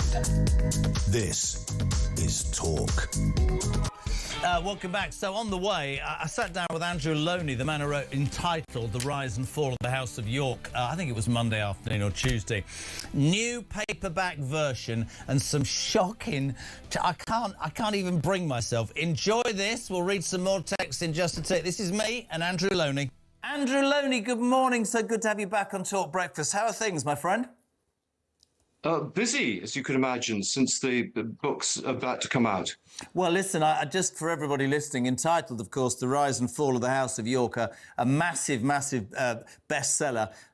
Back with a new version, May 21st, and it says on the outside, Andrew, which is why I wanted you on, sensational new material. You know what I'm like as a fervent royalist. What is sensational? Tell me more, my friend. Well, it brings the story up to the arrest in February. It adds some more material on Andrew's activities as a trade envoy and Sarah Ferguson's operations with her charities. A bit more on the daughters, which people wanted. And I suppose the two stories that seem to have been picked up, one is that how Andrew treats animals, which people seem more concerned about than how he treats young women, and about the relationship between P. Diddy, the rapper, and Sarah Ferguson. Oh, my God, I'm not being against the animal thing. We'll talk about it. But in the midst of all the madness in the last couple of weeks, I read this story, and I know that you were coming on. P. Diddy and Sarah Ferguson. That's probably the most stomach-churning thought I've ever had. Well, I mean, they were good friends. In fact, since the story broke, that relationship has been traced back slightly earlier than I realised. She loves rap music. She used to get rappers to perform at her children's birthday parties.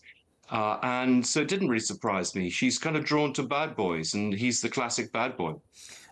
Her reputation for picking certain men is no higher when you hear these news stories. Can I circle back to the arrest? I remember it distinctly. I remember Julia being on air and suddenly, you know, the farm in Norfolk had been surrounded by police, and I don't think anybody can still forget the photograph of him in the back of the car when he was released that night. The fear, quite rightly, I have to say, in his eyes, as if he'd been finally caught.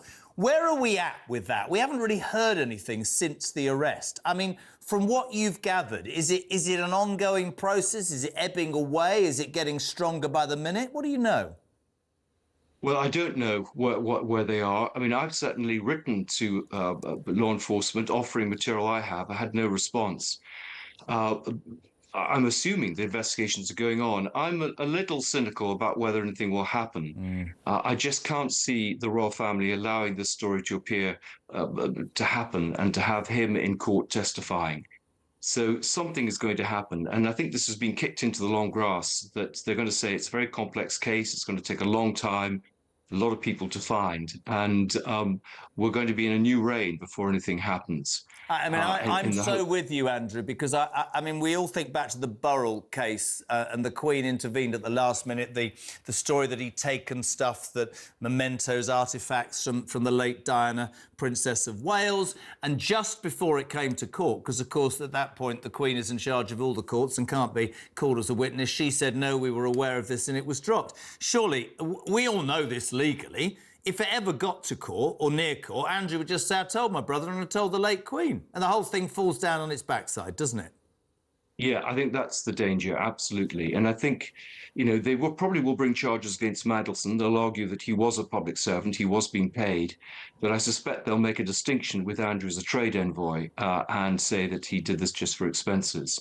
It's extraordinary the dirt, though, and the headlines that have been attached to him. And I always try and bring it back to the King. Since we spoke recently, the King's been to America. I thought one of the finest examples of soft diplomacy for a long, long time, and I thought it did the monarchy good. But there was still, of course, the awkwardness there of not meeting the Epstein victims, and he has been accused of knowing more than he's let on and financing his brother. And as long as that man is on his farm, on his land, he's forever going to be tainted, isn't he, Charles?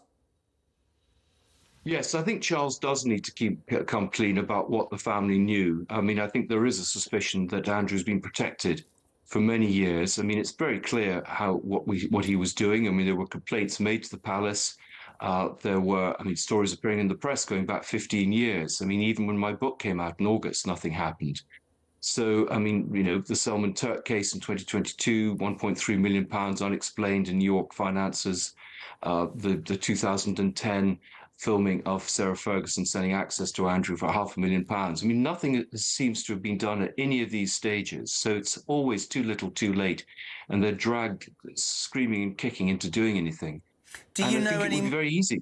Sorry, pal. Do you know any more about her since also we last spoke, since this book, the first book came out, and we've got the new one, as I say, 21st of May, new paperbacks, some sensational new material. She was spotted, wasn't she, in some alpine ski resort where she'd been flitting around. How is she surviving? She must have... Does she have info on people? Because she seems to be living the life of Riley. Well, it is a great mystery who is paying for this accommodation, or who's putting her up, and how she's surviving and what's going to happen. You know, she can't keep running. She's got to emerge to face the music at some point. There have been rumours that she was close to getting some multi-million-pound deal to tell her story. But I think, you know, her priority should be telling the story to law enforcement and to the Senate and House committees. I mean, she's a material witness.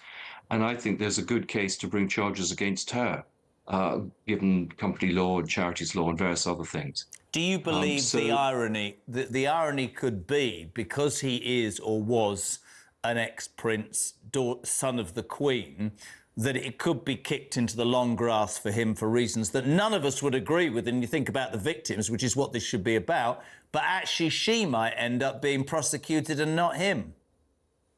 I think that's a certain possibility. And I mean, she's clearly playing hardball at the moment. She knows a lot of the secrets, and I suspect she's trying to leverage that to perhaps get a pension to be taken care of. I mean, she's kind of hinted all the way through over the last 30 years that she might spill the beans, and she's done little drib drabs of things just to keep them on their toes. But there is a possibility that both of them could be summoned to the States, not to give evidence, but actually because the crimes, well, certainly for Andrew, the crimes were conducted on American territory, that there may be a case, even as a British citizen, to be charged there. It's an unbelievable and the Americans story. may be more robust. Andrew, you mentioned at the beginning the daughters, and I've watched from afar as Beatrice and Eugenie, their marriages are suddenly in the spotlight, their living accommodations and sort of arrangements have been brought into the spotlight, they're pictured. And some people have said, oh, you know, it's not fair. But I remember you telling me, schooling me in the fact that I remember saying to you, it's not really their fault. Their mother took them when they were 6 and 8. And you went, Jeremy, they were 19 and 20. These girls are complicit as well. Is there not financial proof that they've benefited from this sleazy relationship? Well, certainly in the paperback, I have evidence of them, you know, using their titles to make money in the Middle East. I mean, there have been gifts that haven't been declared from, for example, a Turkish billionaire to Eugenie. There are big concerns about the anti-slavery collective that Eugenie runs. I mean, it's raised large sums of money, but it hasn't spent anything. I think £90,000 out of £650,000 raised, and yet salaries of close to 200,000. So there's a little bit of cynicism about how they've been laundering their reputations through charity work. I mean, I think their best hope is to give up their titles, to retire from public life, and to concentrate on their marriages and their careers. But I think the problem for them is their careers are dependent on their royal titles. And so that's why I think they'll be very reluctant to surrender those. I think we also need to look at their accommodation in Kensington Palace and St James's Palace. They're not working royals, and there's no reason why they should have subsidised accommodation there. It's really interesting for me that this family is so tainted, whether it's fraudulent money or the relationship with Epstein or whatever it is, and it's so sleazy. I'm a royalist, I know you are. The House of York undoubtedly has brought shame, and it's going to be not fascinating is the wrong word. I don't know whether the King can or will do much. When the King is no longer the King, I think William will be far more strident in his approach. But there's no doubt, you know, the Queen's second son might be facing charges. His wife could go to jail. The kids could be implicated. And that just looks so bad on the monarchy as a whole, doesn't it? It just drags the monarchy down. It demands more transparency. And the King, you know, 70 years to wait for the job that he was born to do, now faces that at him all the time, despite his efforts recently, I suspect. Yeah, that's why it's so surprising that they aren't trying to address this. I mean, whenever they go out, members of the royal family are asked, you know, what did you know and when did you know it? And they need to answer that question. And I suspect, you know, the hard-working royals, the Princess Anne's and Prince Edward's, must feel pretty let down by this activity and the reluctance to address it. I think, you know, we've discussed this. Charles needs to basically bite the bullet, take the rap for this, and leave the stables clean for when William takes the throne. Completely agree with you. Completely agree with you. Andrew, you said something at the beginning of the interview which is shocking, and you're right as well. There's all this sensational new material, but there's a terrible story in this about the way he treats animals. Is there? Tell me more. Yes, I mean, I think this is the story about his dog Bendrix, a black Labrador, and he's out shooting at one of his normal shooting weekends, and he kicks the dog, and no one seems to reprimand him. Except a fellow guest. And that evening, Prince Philip comes up to him and says, thank you, that needed to be said. Andrew needs a good scolding. And the question is, why haven't the royal family been giving Andrew a good scolding all these years? How have they let him get away with this behaviour? And it's, you know, it is extraordinary. I have my own theory because of what my old man did, but I would never say it on air because I'd probably be sued. I think I know why the Queen treated him so favourably and let him get away with it, but you're absolutely right. His behaviour to animals, his behaviour to people, just his contempt. And actually, you can be really successful and really well off and you can be royal and all those things, but you also need to be a decent human being. And what runs through this story is yeah, appalling judgment, but just such an entitled, arrogant, rude, demonstratively unnice person. Do you know what I mean? Just not a nice man. No, I mean, he has this thing where he sort of humiliates people who can't answer back. So young girls of 18, he kind of makes sexual advances to. There's stories with an air hostess he basically made a sexual advance to, which she couldn't respond. And you're absolutely right, making people bow lower and lower when he comes across them at Sunninghill. He's just abused his power, and no one has really called him out until now. Very narcissistic, Andrew. Well, I think they both are, and I think this is one of their problems. But there's also been no structure and in their lives. I mean, there were so many moments when they could have been the bright young things. They could have been the poster kids of the royal family, and the fact that they've been allowed to do this grifting for the last 40 years with no sort of penalties or holdback is extraordinary. And so it shows that the system itself is pretty corrupt. I have such admiration for you to people who might not have spoken or listened to Andrew before. The grief that you had to put the first book together, the threats that you accepted and the bravery you showed says so much. It was a bestseller. New paperback version out 21st of May, The Rise and Fall of the House of York. And you won't let this go, will you, good man? You're like a dog with a bone, aren't you? I am. I'm very persistent. So there is a new book coming called Untitled, which takes the story even further and opens it up. Other members of the royal family were also involved with Epstein, but that's for another day. When's that coming out? When's that coming out? Untitled. Well, that takes a few years, but I'm picking up a lot of information now. The story is much, much bigger than I think people realise. I was reading a story the other day that actually Camilla, the Queen, is very fervent in her desire to push the Yorks out and is in cahoots with William, forcing Charles to take a stronger stance. That will be very interesting. The royal family in its entirety, I mean, recently in that American trip, I thought he did a good job.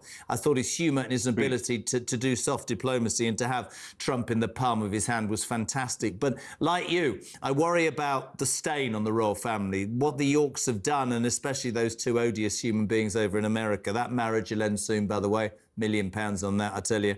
And all of that whilst the King's trying to do his thing and he's battling ill health. I think the interesting point, Andrew, will be when William takes over, because I think he will strip anybody who is not in the game. I think he will be very strong on his brother, and I think he'll be even stronger on his uncle and aunt, to be fair. I really do.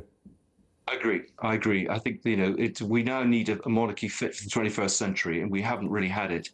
I mean, Charles had an opportunity to do that and for various reasons hasn't. But I hope and believe that William will.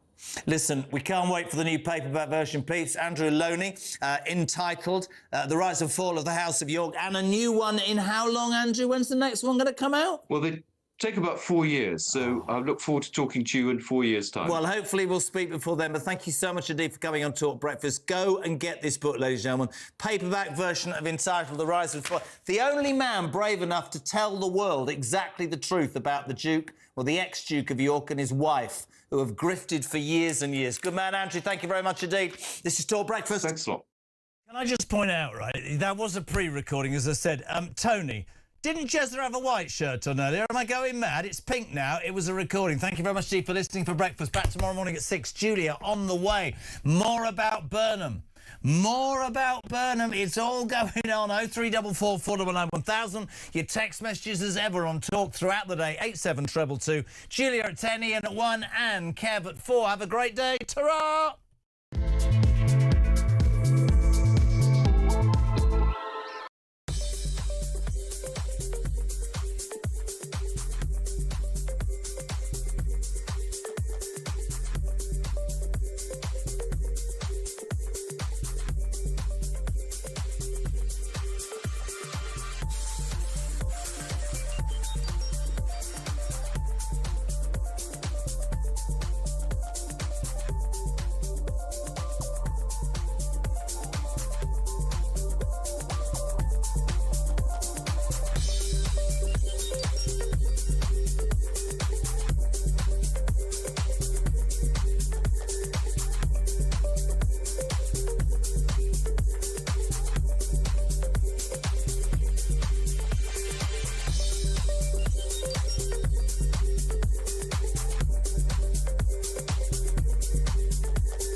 and welcome to Down the Local, the show that goes from pub to pub across the country, speaking to the punters about the subjects driving us all nuts at the moment.